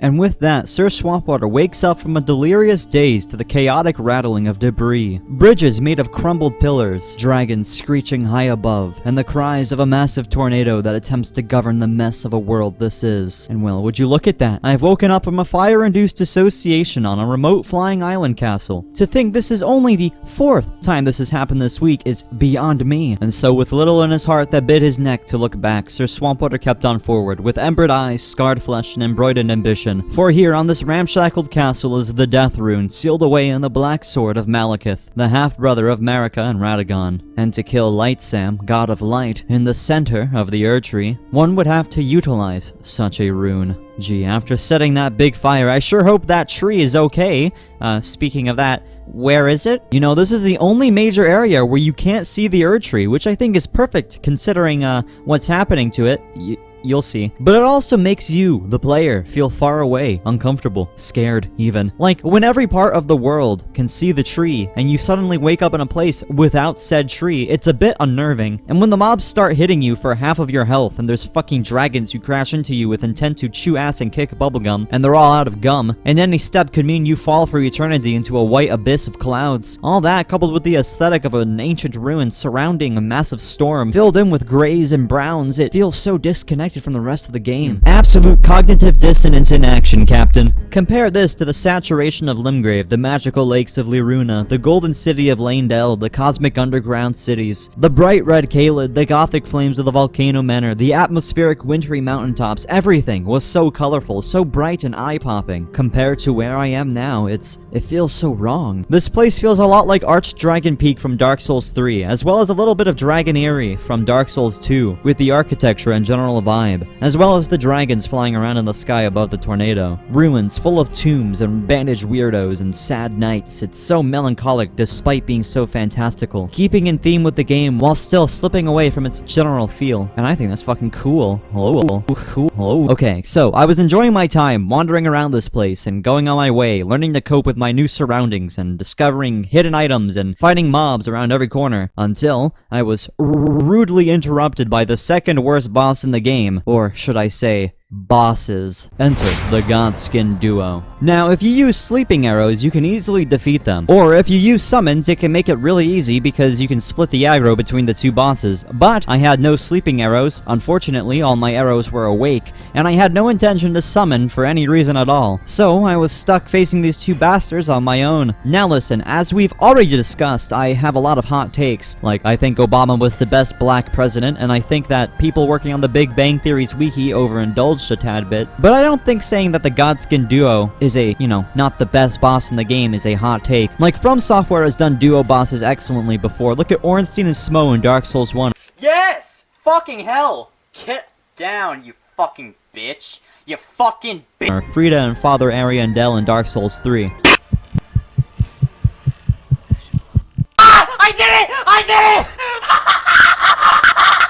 The speedy, fast enemy that is easily punishable coupled with a slower, harder hitting enemy. It's a brilliant formula, and you'd think that FromSoft would whip out their duo boss cock and slap it on the counter for us to gawk at again, but instead, we just get the illusion of a big enemy and a small enemy, because both have fast attacks, ranged attacks, and very similar punish windows. They are literally the same exact boss, except they have different models. Now, that would be fine if their health bar made sense. Like, you kill both of them, and there's still some health left, and it's like, but what? Why is that? Oh, they're just gonna awkwardly respawn. Okay. So then you kill that one and it's like, cool. Oh, wait, there's more health? And then another spawns and it's like, huh? And so you just hit it once and it dies and then the boss is completed? What? It's not bullshit. It's not like the boss is completely unfun like the fire giant was, in my opinion. It's just not, very good, in my opinion. Especially when compared to the standard left from the rest of the game and from other duo bosses in the series, in my opinion. No attempted funnies here, just me faxing some spit to you as always. But with the multiple loaves of shit bread, shit dead, the cool-hued knight moves onward yet again. Sir Swampwater is struck with an ever-growing loneliness. It churns in him, the need to speak, to be spoken to, but that doesn't matter. He dodges the lightning of the giant fucking dragon, speeds past the evil birds with sword legs, and reconsiders all that he's done until now. Marked with frenzied flame to save a life and be hated for it, the Blue Knight treads up the carcass of the once great city of Farum, Azula, now crumbled and ruined. Confused whether the world really was as bleak and gray as it was painted, or if his eyes had simply shifted them to monotone from the life that he chose. I actually think in Tokyo Ghoul manga monologues, and it absolutely shows. You guys like how deep I am? God, I'm so fucking cool. Speaking of deep, Sir Swampwater decided to try and clear his mind, and went to take off his clothes and go for a sunbath. He hopped down ledge after ledge, getting deeper and deeper off the side of some random fucking mountain, lower, lower, closer and closer to the tornado at the center of the fallen land, and finally finds a fitting spot to gather his thoughts. He lays down in this very inconspicuous spot to try and find some type of peace in the turbulence of racing thoughts that bombarded him when the tornado kind of stops working. I think physics tries to turn it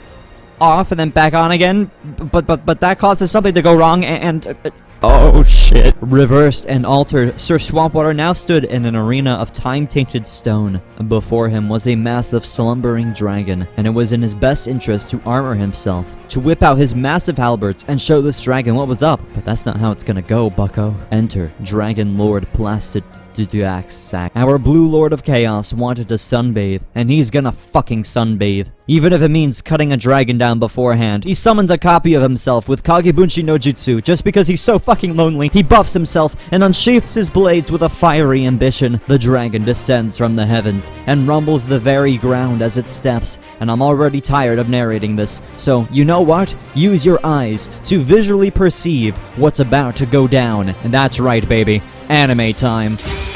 神は食物を創造されました。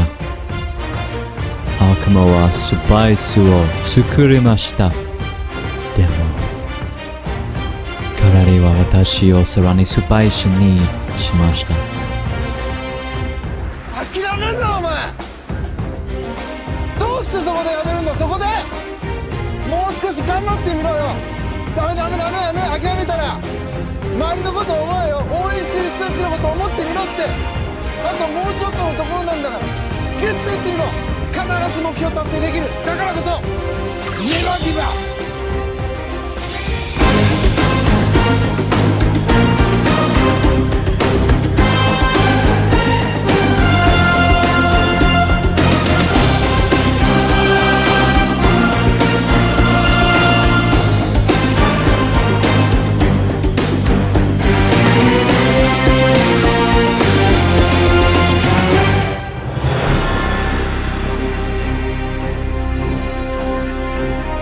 なんとなく生きてんじゃないですか。迷ってんじゃないですか。生き生きしたい。簡単ですよ。過去のことを思っちゃダメだよ。なんであんなことしたんだろうって怒りに変わってくるから。一つのところに命をかける。そうだ。みんな生き生きするぞ。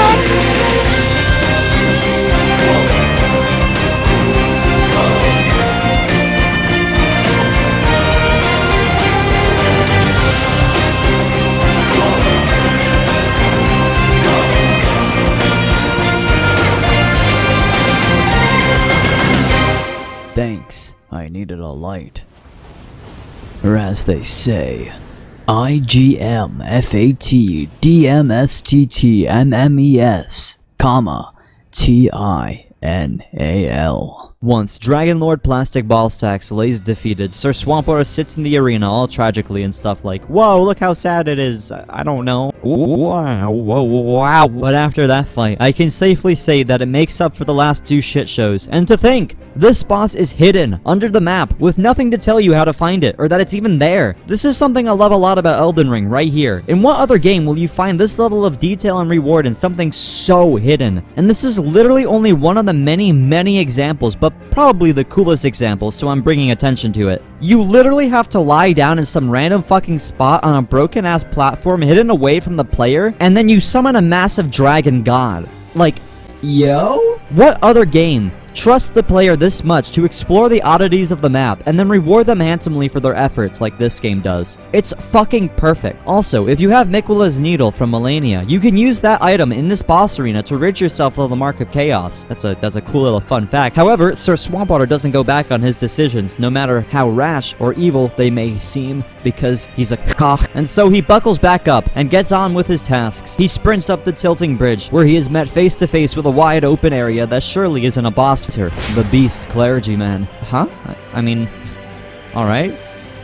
I mean, this really isn't that difficult at all. This is just, he just kind of sits there and takes it. Is this really an Elden Ring boss? This guy has gotta be optional. There's no way he's...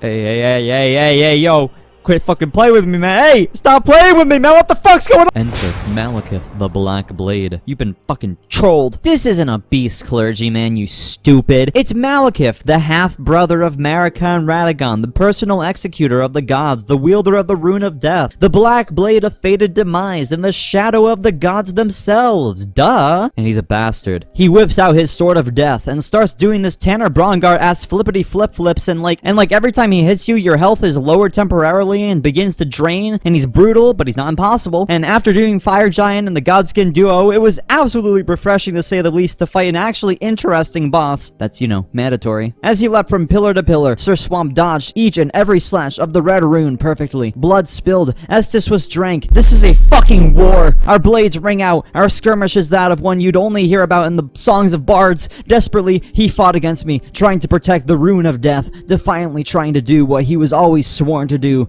Protect Marika and Radagon, but in the end, it is no use, for Sir Swampwater slays this dark knight, and he falls to his knees, collapsing beneath the weight of his rune. No, I'm Sir Swampwater. Please, do not take the Death Rune. Do not call Radagon's favorite enemy Mid. You'll regret it. What? Sir Swampwater didn't have any shits to give, and as Malekith melts away, he reached his hand forward to the Black Blade, and with a great touch unleashes the very concept of death into the world. Whereas in before, lives would turn to fertilizer for the great Erdtree, now they are simply extinguished. All those slain are returned to nothing. Sir Swampwater backed away as the red-tinted fate oozed across the floor and spread throughout the air, tainting the world, and, in time, darkness enveloped all.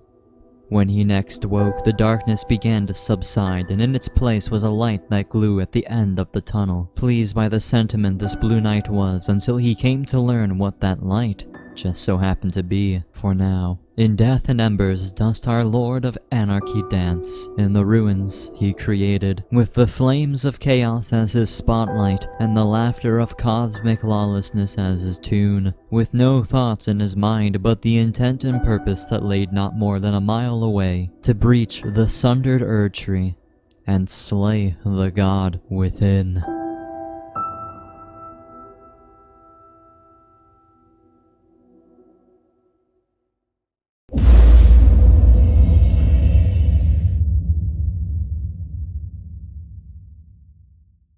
Sir Swampwater treads the ash of the ruin of the once great city of Leyndell, up toppled buildings and roots, lit only by the embers of the charred Erdtree. And let me fucking tell you, this was such a cool way to do a reveal like this. After falling into the cauldron, you are instantly teleported to Farum of Azula, the only zone in the game that doesn't show you the tree. It makes you beg the question, where is it? Did it fucking burn? Did it turn into that tornado? What the fuck is going on? And if you fast travel away or progress to kill Malekith, you wake up in an ashy ruin and see what you caused. The tree that you can see from every part of the map, except this place, is now set on fire. The sky turns red and twists and churns. The colors of the areas are different. The vibe of each kingdom becomes slightly altered, and embers rain down in every zone. A game that is so uplifted by its aesthetic, suddenly having said aesthetics dramatically changed due to a choice that the player made is fucking amazing. And the way that it was executed is better than anything that I've seen in the French Revolution. Get it? It's because they were ahead of their time when it came to execution.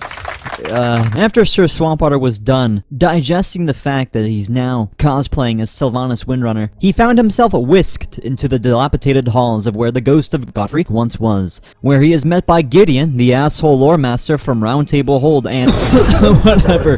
He's not a real boss fight, I don't care what anyone tells me. The Blue Knight only wanted to see if the roots in front of the Erd Tree are finally lit and smoked. He just wanted access to the fucking tree, so when he wandered past Gideon's literal one-shot boss fight and up the corpse of a capital, Sir Swamp is concerned to find that between him and the tree is a fog wall.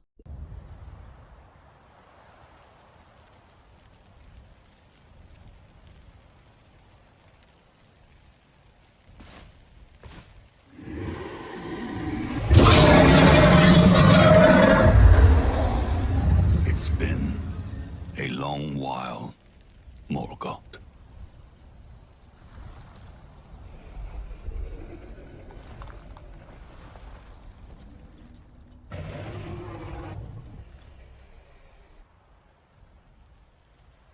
Long and hard didst thou fight, tarnished warrior, spurned by the grace of gold.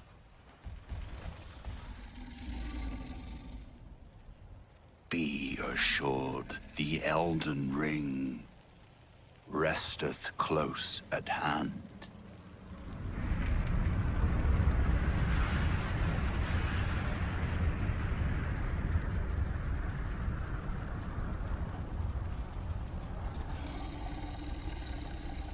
Alas, I am returned.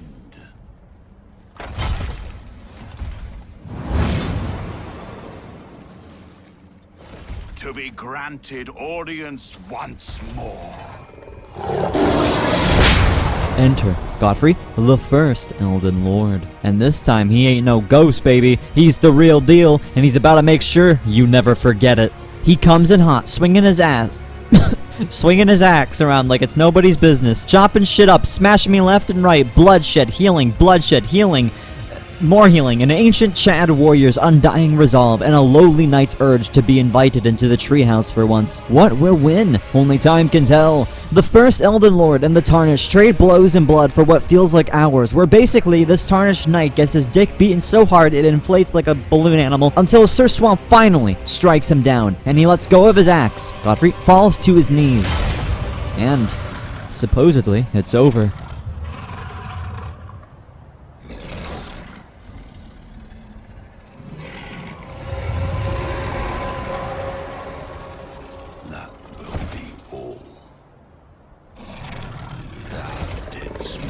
Service, Siraj.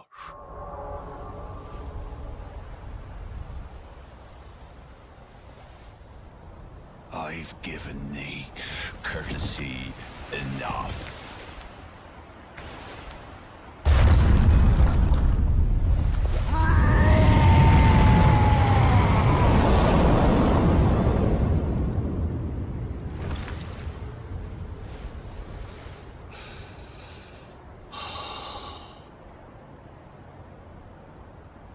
You gotta be fucking kidding me! No!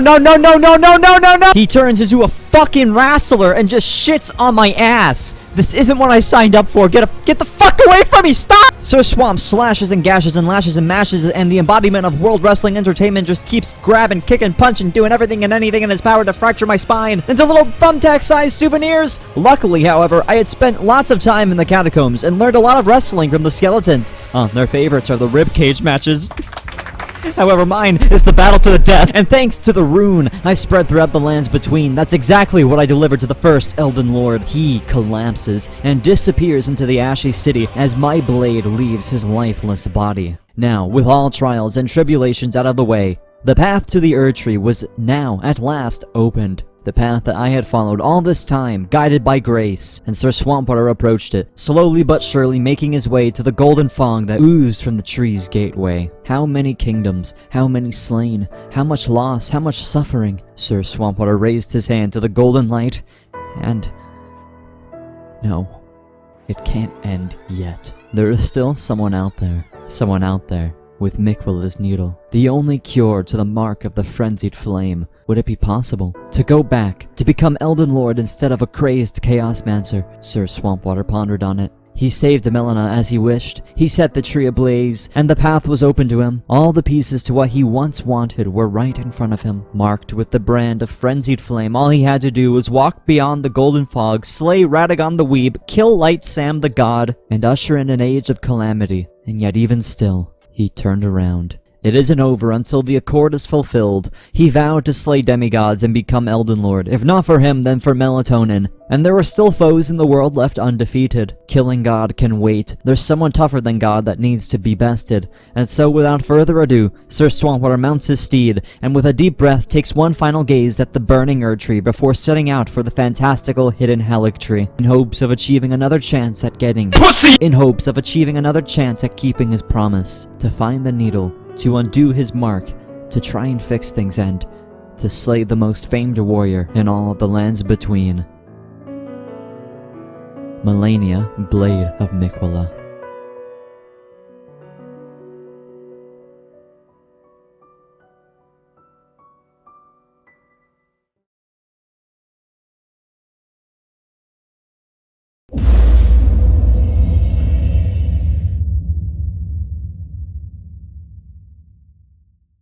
Now, I feel it necessary to state that I turned off the 25% damage debuff for Malenia, since otherwise the fight isn't fun or rewarding. So, with that out of the way, let's get into it, shall we? My new side quest is much like the special ed algebra classes that I failed. Extremely simple, but definitely possible for me of all people to slip and fall into. Malenia needs to be slain, and once she is, I can access a quest that will give me a needle that'll undo the mark of Frenzied Flame. Now, in order to access Malenia Trump, the Blade of Microsoft, you need to achieve 2 secret pieces of a secret medallion. Again, one is located in a village beneath the rock overhang with the Moonlight Altar in Liurnia of the Lakes, and one is located at Castle Sol in the snowy mountaintops of the Giants. With a path paved with embers and regret, the Blue Knight treads his sorry way to the village of the Albinarix. Through the embered lakes he rode and up the rocky insides of the arched mountain, where he uncovers the village and comes to find it as a remnant of a once peaceful and glorious town, now reduced to carnage and terror. Flames and corpses all shrouded over by the dark mountain overhanging above. He tried to not let the sights linger too heavily on his mind and kept onward through the skyless town. A man, crammed inside of a barrel, of course, cries out for salvation and offers our Blue Knight a piece of the medallion. And so, Sir Swampwater fucking kills him.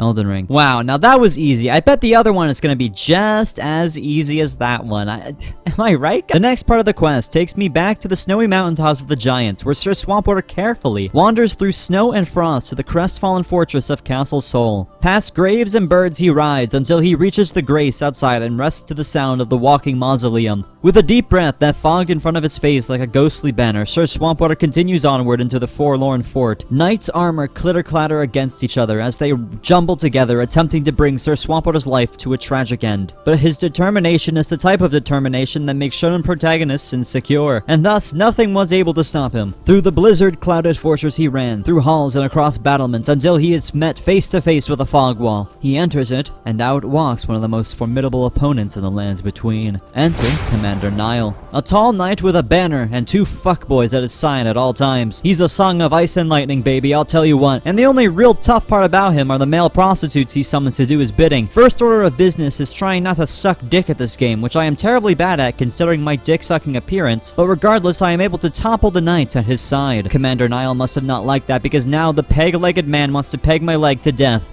and leave me pegged and dead. Jesus Christ, say that 20 times fast. He springs into the air and brings down brilliant attacks infused with lightning and frostbite, a formidable foe who has very large windows to punish, and a banner that will fuck your shit up, yo. Though, his lightning peg leg of death isn't enough to overpower our Blue Lord of Chaos, and in due time, he is delivered to the grave. After he's slain, Sir Swampwater goes into the tower just behind him, and uses the elevator. He then claims the next piece of the medallion, snowy and delicate as it was, and places it in his pouch. Now, with both pieces acquired, he heads to the Grand Lift of Rold, in the fogged-over Forbidden Lands, where Malenia had once sent him not too long ago. When he arrives, he raises the secret medallion, which takes him to another world. The darkness envelops him once more, and when next he opens his eyes, before him is a sprawling field, completely crystallized by eternal winter. He sinks his teeth into the blizzard like a harassment lawsuit and ventures forward into multiple directions, none of which making any sense. Until eventually he reaches a patch of snow littered with red flowers, which totally doesn't give me any Godswood vibes. Slowly, he followed the ravishing field until he came across a bloodied portal. Well, a random portal that's bleeding like a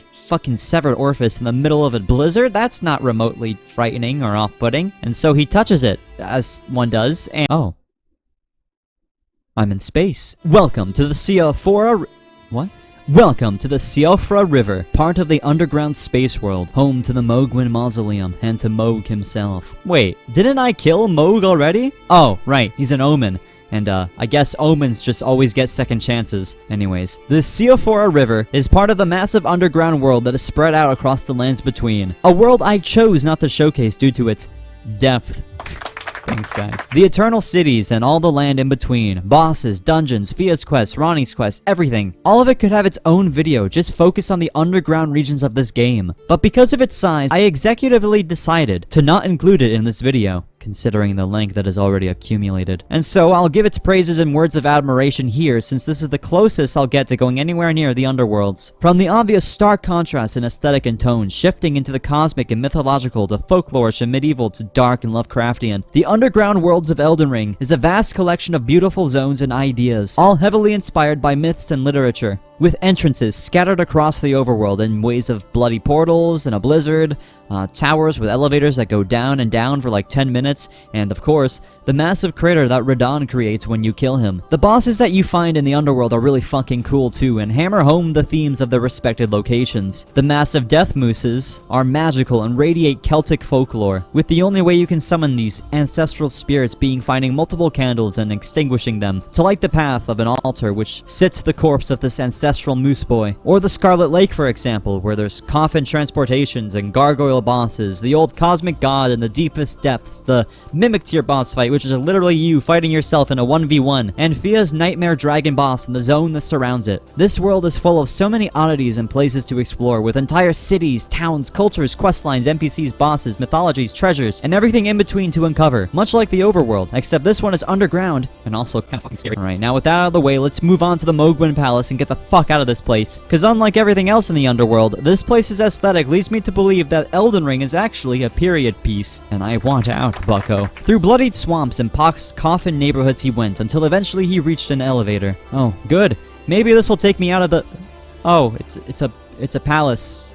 Alright, let's just, You know, I'm feeling pretty upside down smiling emoji.png right about now. Not Drake applause.gif, cause the creepy femboy obsessed omen demigod is here for my bussy, and you know what? I'm not into it.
Nicola.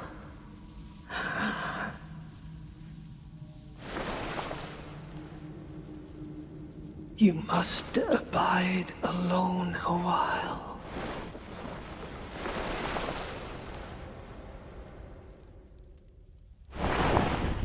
Welcome, honored guest, to the birthplace of our dynasty.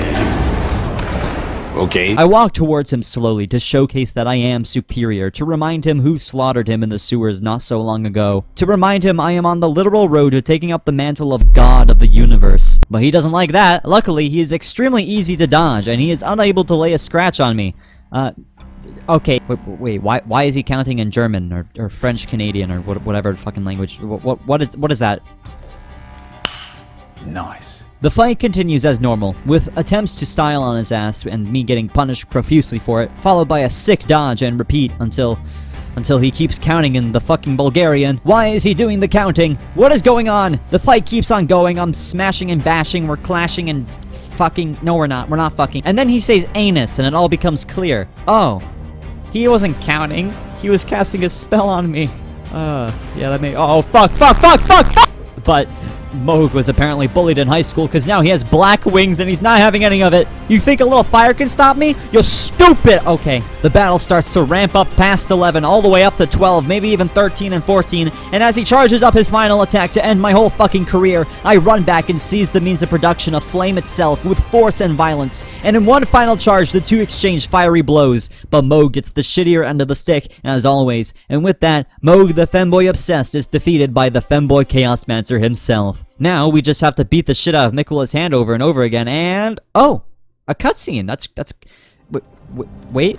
No, this is not right. Cut the fucking footage. Sir Swamp, now somehow outside of the bloodied underground hell of the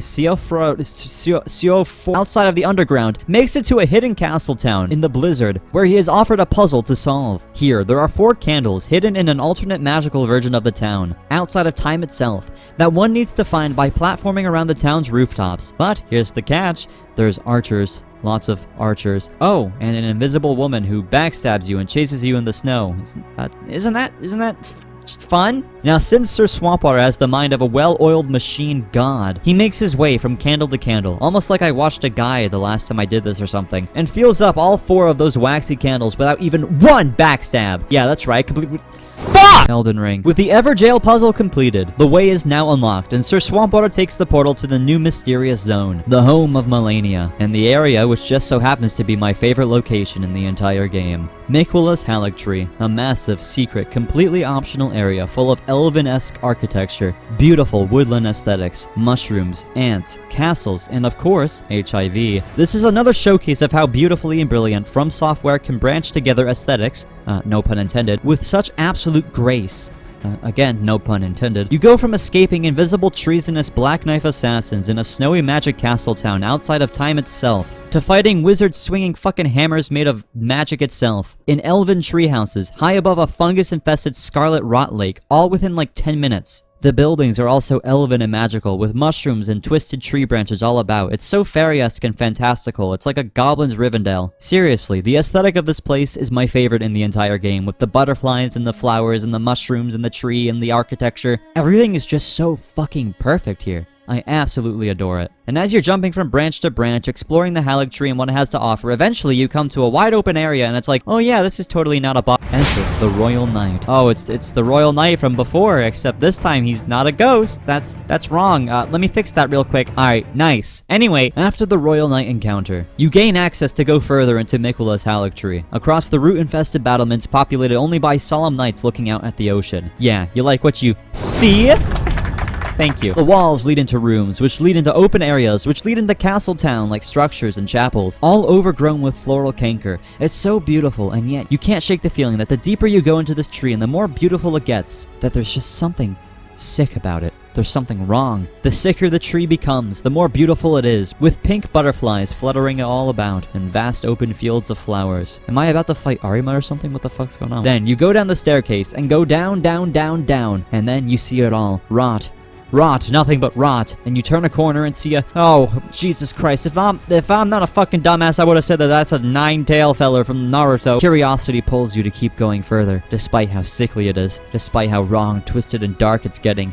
You just keep going deeper, deeper, deeper, and then you're met with a fog wall at the lowest depths of Miquella's Haligtree. Sir Swampwater walks through the fog, and on the other side he's met with a field of white flowers, and a solemn one-armed hero sitting alone in a wooden chair, ruminating on the battles past, and on the battles yet to come. Malenia is the daughter of Marika and Radagon, and twin sister to Miquella. Tragically enough, however, due to the fact that Marika and Radagon are quite literally the same fucking person, and that means incest cause George R. R. Martin, Miquella and Malenia were born cursed and deformed. Malenia was inflicted with scarlet rot, a cancer that ate away at her body, piece by piece, slowly consuming her, but not killing her. She lost limbs and flesh to this disease, all whilst her twin brother, whom she cared greatly for, was cursed to forever have the body of a child. A mudraker of sorts. If you know, you know. Now Miquella, the forever child, was in line to succeed Queen Marika, but had abandoned them when he learned that the Golden Order cannot offer a cure to his sister Malenia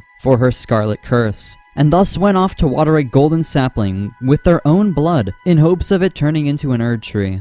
But instead, it blossomed into the Haligtree, and now houses the city of Elphael. He created golden needles to attempt to cure the scarlet rot of Malenia, and both Malenia and Miquella stayed at the Haligtree, far away from the Golden Order, where Malenia vowed to protect Miquella, and Miquella vowed to cure Malenia. Two cursed demigod siblings who had no one but themselves. However, when the shattering occurred and the demigods began to fight over the remains of the Elden Ring, Malenia left the Haligtree and grew to become the most noteworthy warrior in all the lands between, slaying entire hosts and dismantling armies with her devout followers. Godric the Grafted even fell to his knees in front of her and begged for mercy. She became known around the lands as Malenia, the Blade of Miquella, and she had never known defeat. Though, during this time when Malenia was away battling in the wars that followed the Shattering, Miquella attempted to become part of the Haligtree itself. Since Malenia wasn't there to protect him, and went to sleep in a cocoon, it was then that Mohg, now empowered by another cosmic entity known only as the Formless Mother, had abducted him and taken his comatose body to the underground Mohgwyn Palace, to hopefully breed with him and create a dynasty with him, though Miquella stayed asleep regardless of what Mohg tried, and to this day still hasn't awakened. After Malenia's final battle with Radahn in the now Swamp of Aeonia in Caelid, she was carried by her host to the bottom of the Haligtree, in a field of white flowers, to sit and wait for her brother to return, as she slowly wilted away from the rot that she was born with. And that's where I find her, tragically awaiting for her brother to come back. Heed my words. I am Malenia, Blade of Miquella.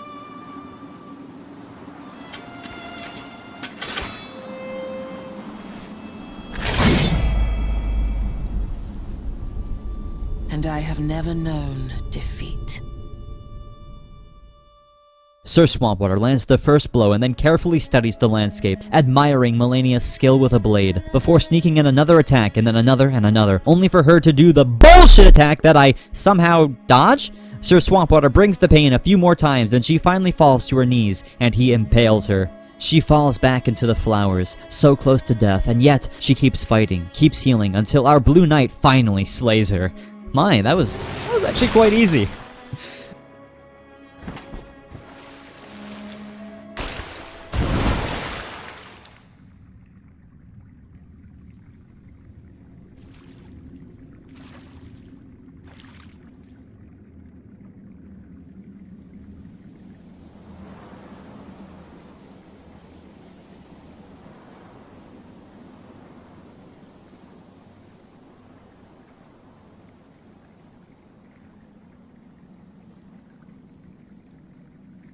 Was that really the strongest demigod in the lands between? There's no way.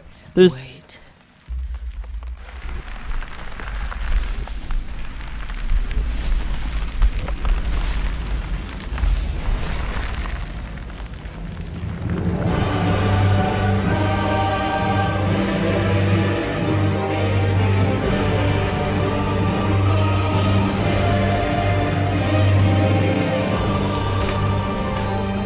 The Scarlet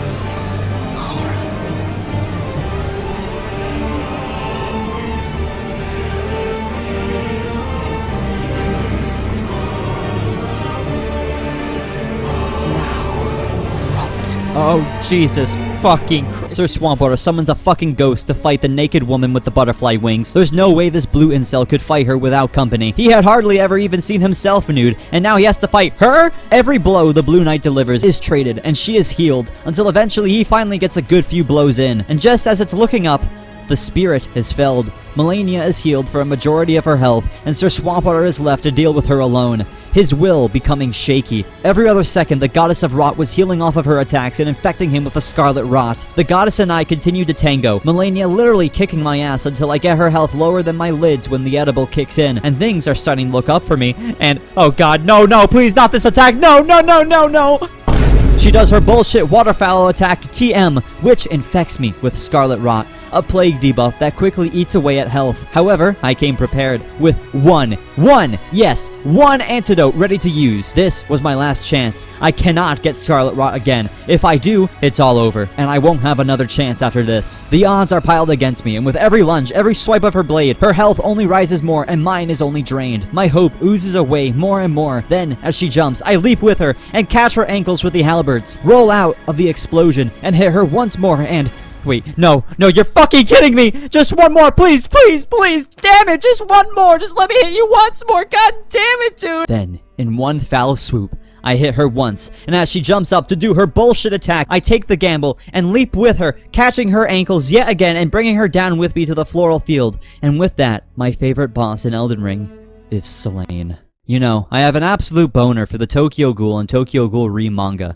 Only the manga, not that shitty cartoon with the same name. So seeing a tragic, decaying, seemingly unkillable anti-hero in a field of flowers, with a long blade and relentless urge to slay you, made me a little giggity to say the least. I can also flex and say that on my first playthrough it took me only 4 tries to beat Malenia, and on my subsequent times fighting her, like this one, it took me...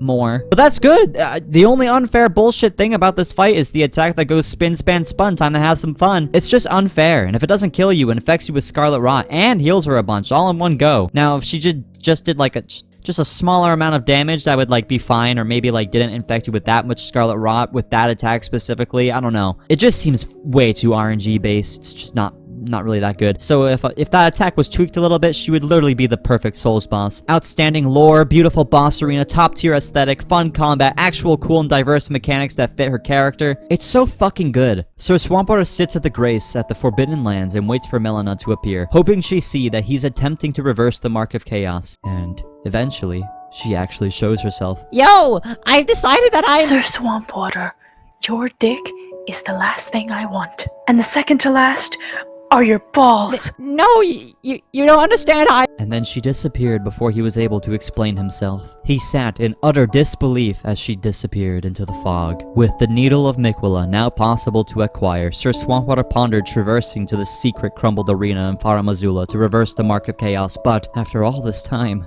after saving Malenia, conquering so many foes, killing history itself, seeing the blemishes of the world and the torment that they can cause, he was conflicted. Is it chaos or order? Which is the path to enlightenment? No matter what he chose, he believed not a soul would admire him, the ugly, ill-bred, stupid issue that he was. He sat in the field of flowers and thought heavily on it. He had originally sought out the frenzied flame to bang Malenia without any worries of kids, but grew to care for people, grew to seek out the fingers to save her from burning herself, and in the loneliness this Blue Knight grew conflicted and bitter. All this way, and for what?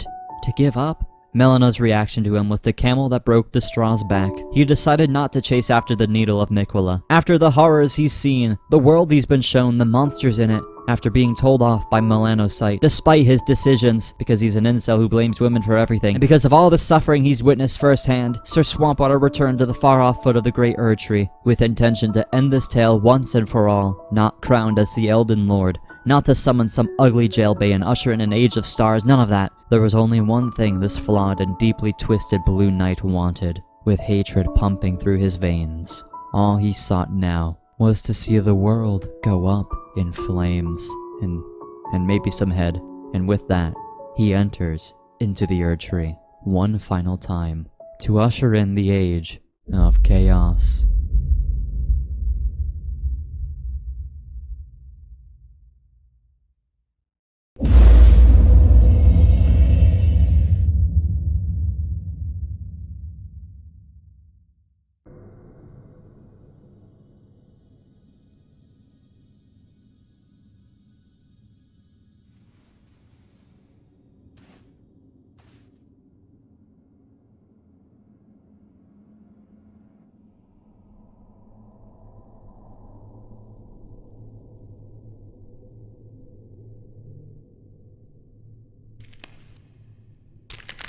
I gaze out at the empty husk inside the tree as Marika's corpse crumbles to ash. Okay. Where is Marika/Radagon? Where'd they... And then, I think back to what Malekith said to me when he died. How he told me not to insult Radagon's favorite anime. And suddenly, it all clicked. Hey, Radagon! Where have you Radagon off to? Yeah, thanks, guys. My Hero Academia? More like Mid-Hero Academia? What did you say? My favorite anime is Mid? You think that really? No cap on a stack? My brother and Grace, you know what's Mid? You're Mid! You're Mid as fuck on a buck! Sir Mid waterhead ass fucking goofy ass blue bald shit ass boy, get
Wow. Oh my god, I can't believe it. I actually did it. I killed Radagon/Marika. I killed the Golden Order. I beat the game. Holy shit. What? What's that? There's people here to congratulate me? Well, like the last episode of Evangelion? What was... Oh, hey there, Sir Swampwater. It's me, Peter Griffin. Hey, I heard you just beat Elden Ring. Well, that's pretty freaking sweet. Hi, Star. I'm James White. I want to congratulate you on beating Elden Ring. That's a very good game, and it's a very hard video game, and you beat it. Congratulations, my friend. It's very swag. You guys beat it. Yeah, I like eat banana. Banana. I like also like eat watermelon. I also like eat pear, etc. I like eat lots of fruits.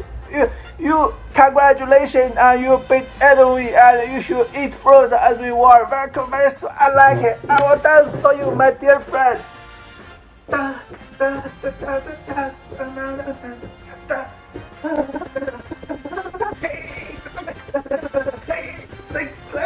Congratulations, sir! Eat fruit as we were. Very cool, very swag. I like it. Wow.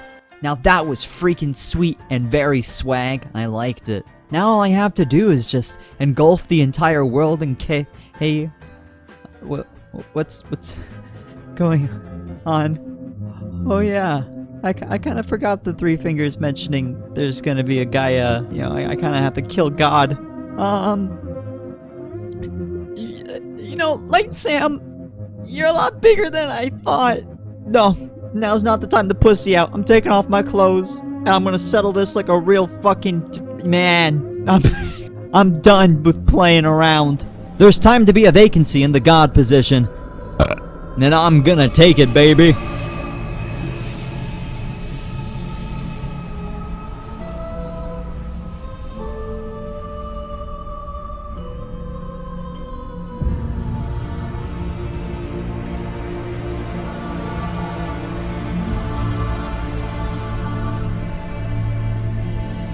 Yeah, that's right. I'm gonna become the god of mischief, motherfucker, and there's nothing that you can do to stop me. Let's go, baby. You and me right here, right now. Let's go!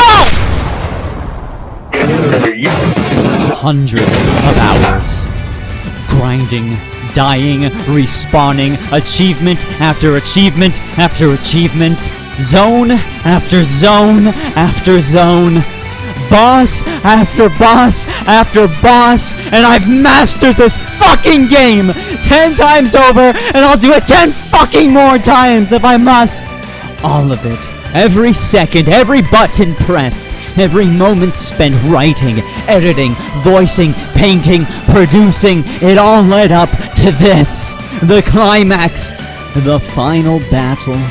Light Sam, the god of light, the greater will, the fungus fungi of the fungus verse, and the naked Sir Swampwater, boiling with hatred, with resentment, and with grief.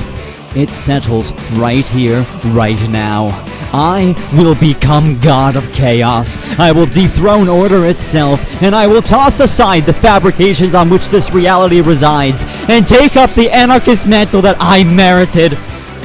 For this is where I fucking rise!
Swampwater, thou hast become a waking nightmare.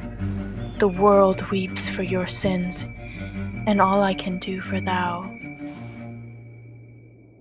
is grant thee what should have been granted long ago. Left unread.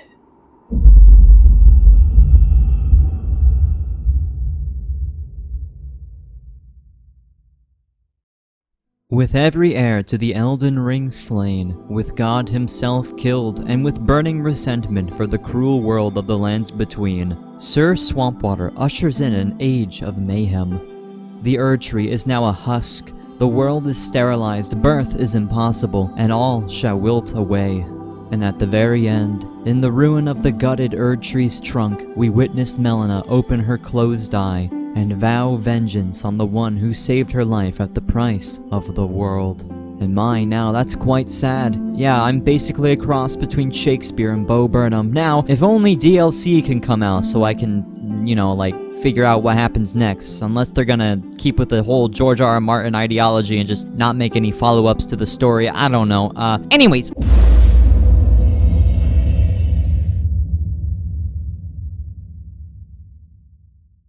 Now that I've killed Light Sam, which is a running inside joke I have with my friends that I chose to just shove in here, and that means I have transcended past the mortal plane and past divinity itself, and thus my judgment is final and I have a right to express it, for I am God and you are not. Here's my review. What's about to follow is a highly subjective and personal, review of the game.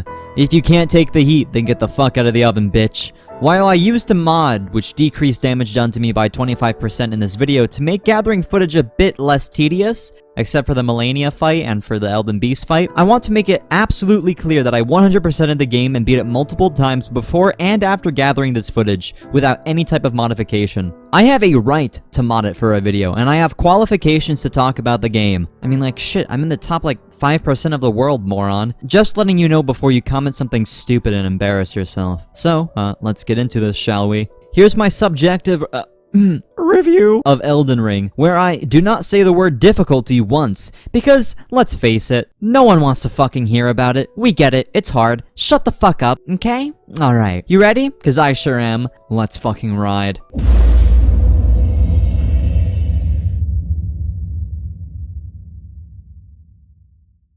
From the very beginning, we learn that the world is based on player choice and freedom. There's no invisible walls, there's no signs that tell you to stop. There's no quest markers or minimap, just an adventure to be had. Sure, there's a dim light gently nudging you in the direction to go, at sites of grace, but who actually follows that? Even if you do, it's impossible not to get sidetracked and explore, to get lost in this vast world for hundreds of hours and not even see half of what it has to offer. In the words of Donkey, this game is like stepping into a painting, and I couldn't have said it better myself. Every zone is so distinct in aesthetic and presentation, so utterly beautiful and packed with detail. The colors of each zone are so dramatically different and contrast with one another so perfectly, from the skyboxes to the architecture to the environments and the stories that these environments tell, and the fact that all around, no matter where you are in the presence of this great Erd Tree, which makes everything feel so connected despite being so dramatically different. Also, the day, night, and weather cycles, which Miyazaki originally wanted to implement into Dark Souls 3, makes everything so much more dynamic and alive. For some bosses only spawn at night, some knights only patrol in the day, and everything looks so wonderful whether it's day or night, rain or shine, all that stuff. It's a perfect blend between grimdark and fantasy. In Elden Ring, you may find yourself in the presence of hung bodies and mangled corpses, battle-torn snowy fields, but above is the delicate blanket of night, a massive silver moon, and snowflakes gently falling down onto the wasteland around you, as if it's raining stars. There's that From Software aesthetic charm everywhere you walk. Every second spent wandering about and exploring the mysterious ruins or abandoned cities or regal cliffside castles is screenshotable and wallpaper worthy. Take it from me, I've taken quite a few screenshots myself, and you know, this is actually a tame number considering just how massive the world is. The lands between is 80 square kilometers, and that's just the overworld. And that's bigger than a handful of countries, and much bigger than pretty much any other open world video game out there. And while there are a few open world video games out there that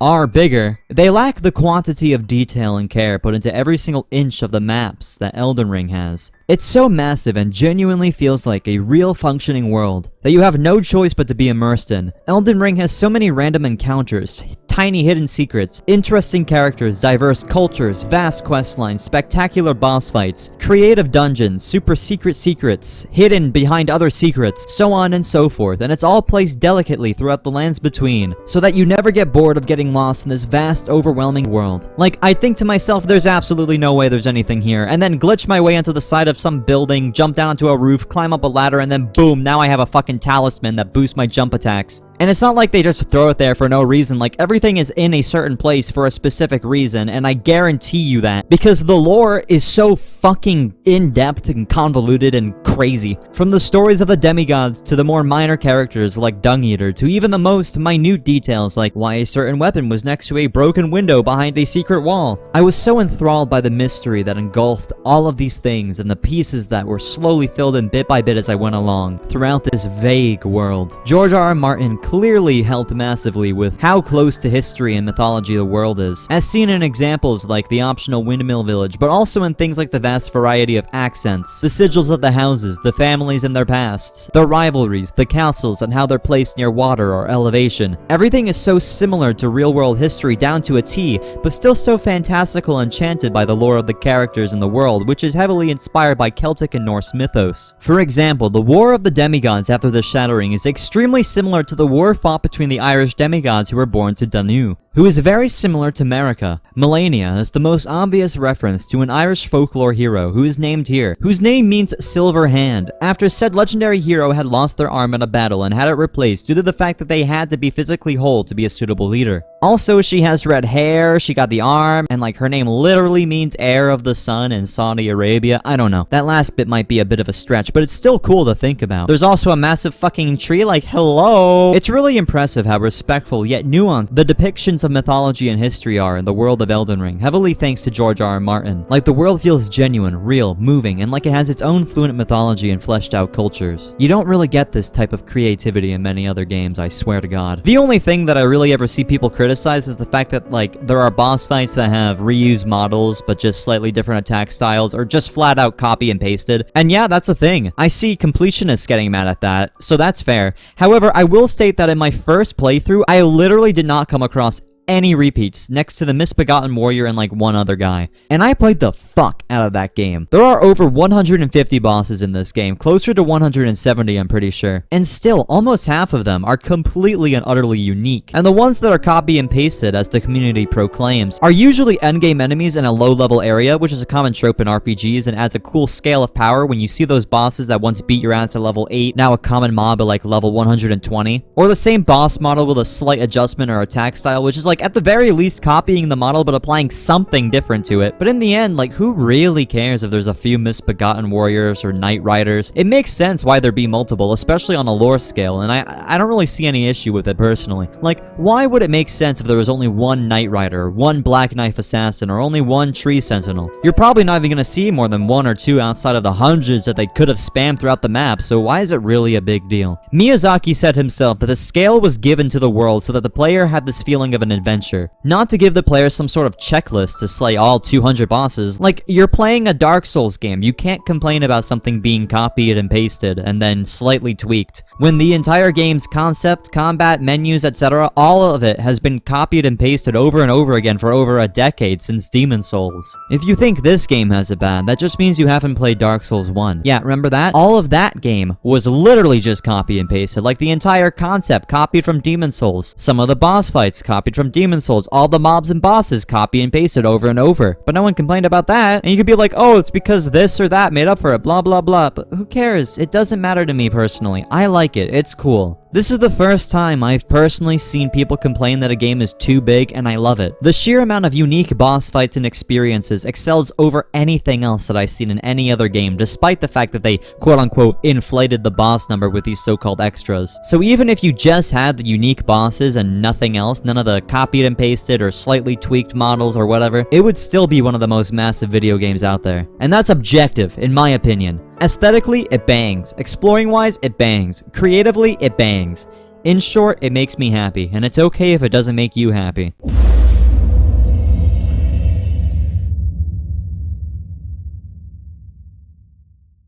Now this game really makes you feel like you're playing Elden Ring. There's a wide choice of weapons, playstyles, and stats to spec into that hugely impact gameplay. I would know, I have beaten the game with every base type of playstyle you can think of. Pyromancer, Wizard, Strength, Dexterity, you name it, I've done it. And done it really fucking well, I swear, I've never died in this game. You can use incantations to cast fire or lightning spells or dragon spells to heal yourself or throw down some buffs, or use sorceries to blast cosmic beams of starlight and make blue cosmic swords out of thin air. Or you can use 2 massive greatswords and jump attack everything, or use a good old sword and shield, or run around naked with 2 katanas, and each weapon, spell, incantation, you name it, is extremely fun to use one way or another. Of course, not every weapon will be viable for every single boss and enemy type. Like for example, you can't use spells against Renala of the Full Moon and have it be extremely effective, which is to be expected, but besides a few exceptions, you can get through the game with whatever you find fun to use from the start all the way until the end. It's like, I used a fucking wind chime to beat people to death, and it was fun. I used a fucking finger. I used a whip. I cast spells. I used halberds, swords, axes, staves, and I had a blast with each one of them. And I especially had a blast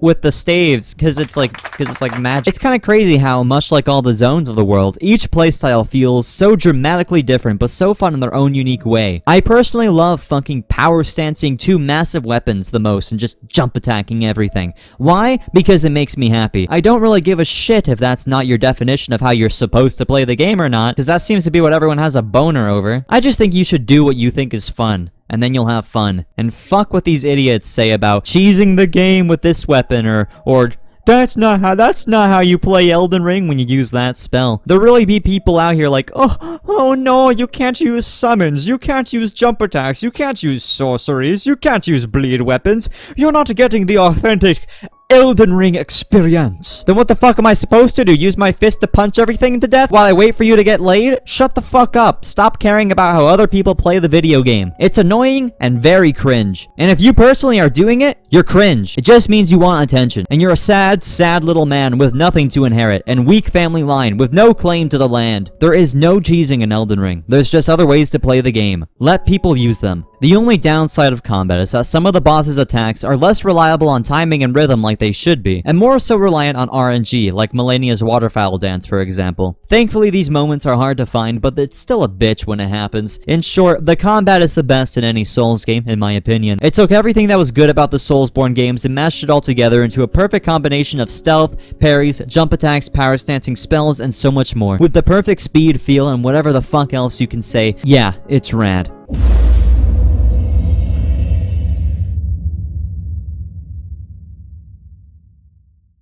Now, I don't have to tell you this, everyone fucking knows it, but this is what From Software absolutely excels at the most. We all know that, blah blah blah. And while the sheer quality and quantity of these bosses is stunning in and of itself, almost every single fight is thrilling. While there are definitely a few bosses that aren't up to par with the rest, in my opinion, the Fire Giant, I still appreciate the spectacle, the idea, and the aesthetic of fighting a massive giant that's on fire, as his name suggests, but personally, it's just not for me. The same thing with Godskin duos, they just aren't fun. It's just 2 guys who are being dudes. But for the most part, like 98% of the bosses are absolutely god tier. Malenia, the Blade of Miquella, is my favorite boss in any Souls game I've ever played. And I've played all of them. The thrill I got after beating her the first time was unlike anything I have ever felt in a video game. I felt like how I do after I get a 200 PP play in Osu and my hands were fucking shaking. I feel like I'm all methed up. I'm seeing stars. My heart's pumping. There's so much adrenaline. I feel like I just want to like punch an old man or something.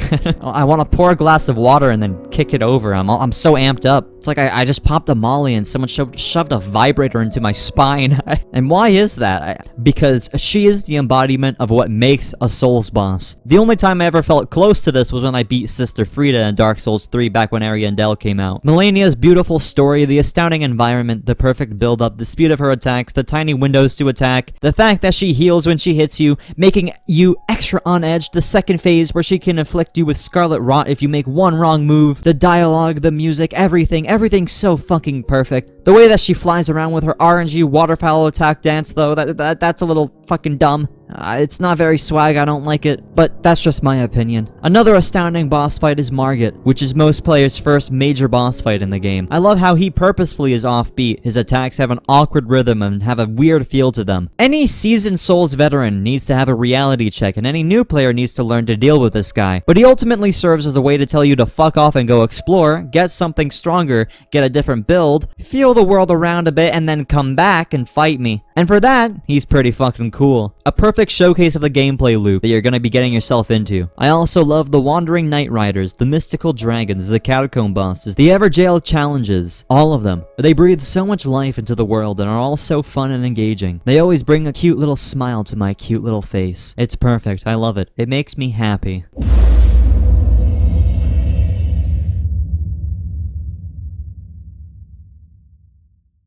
Now, I already talked about the aesthetic a lot in the world section and a lot throughout the entire game, but this is the most important part of any video game to me. The aesthetic makes or breaks any form of media. My favorite manga series, my favorite games, my favorite series, a lot of it is heavily reliant on their respective aesthetics. And Elden Ring clears a lot of titles aesthetically. If you watch the video, I don't need to explain any further. From armor sets to the zones, to music, to weapon designs, to boss arenas, to everything else. It's all so well crafted and elegant, so unique and aesthetically pleasing. You know that one special by Bo Burnham? No, not the sad one about the depersonalization and how fame, time, and being indoors intensifies an already broken fellow's panic disorder. I mean this one, yeah, that one. This is what the aesthetic in this game does to me. They make happy in me, smiley face. I'm happy.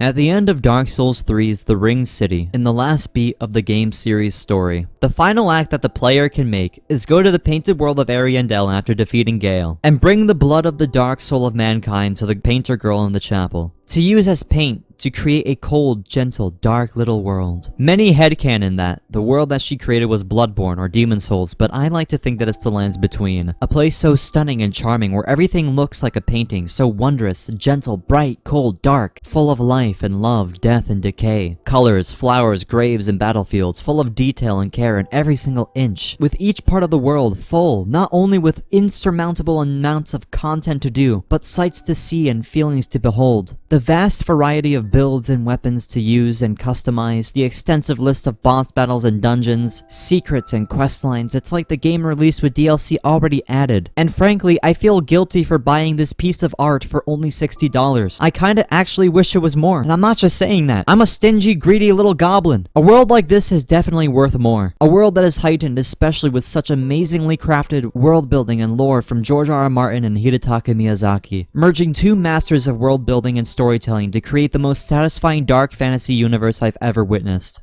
As I said before, Elden Ring is a perfect balance of dark fantasy and beauty. From the moonlit, snowy mountaintops littered with ghosts of trees and animals, down to the flowers blooming across the misbegotten, ramshackled battlefields of Leyndell. But its mixture of grimdark and fantasy goes deeper than the surface. The world is grimly beautiful. It refuses to tell you what to do, where to go. From the moment you leave that tomb, you're told go wherever you want. And while it's harsh, and while the world may make you angry, while it may punish you, and the odds may feel like they always are stacked against you, from the very get-go you have the power to overcome every single challenge that there is. The world reminds us that we are capable, that we can grow, that we can tackle anything if we give it time and effort. It tells us that we can, tells us that we have to, shows us that it's possible time and time again. Every enemy, every mechanic, every boss, every zone, no matter how painful, no matter how intimidating, no matter how overwhelming and impossible it may seem, they all lack one thing that we as the players do have. Something that we as players can utilize above all else. The ability to grow, to learn, and to overcome and surpass. It's a beautiful, massive, overwhelmingly huge world traveled by you, a nobody from nowhere with nothing to their name, doing the impossible and overcoming the most seemingly insurmountable challenges that one could ever imagine, and becoming someone of legend.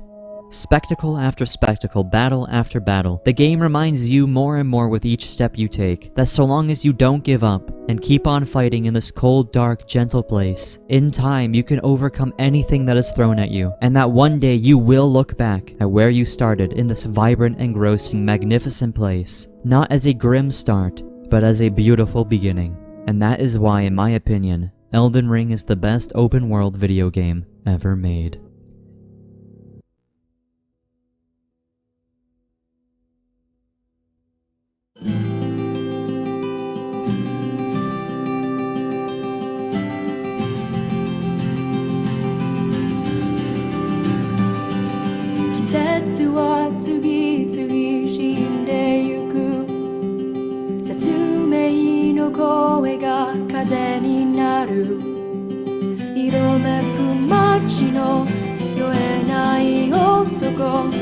月を見上げるのはここじゃ不粋。僕が僕と呼ぶには不確かな半透明な影が生きてる風だ。雨に歌えば雲は割れるか。賑やかな夏の干からびた命だ。背景回しきここに次ぐ絶への詩。色にまみれて嘆き悲しみそれでも途絶えぬ歌に日はささずとも。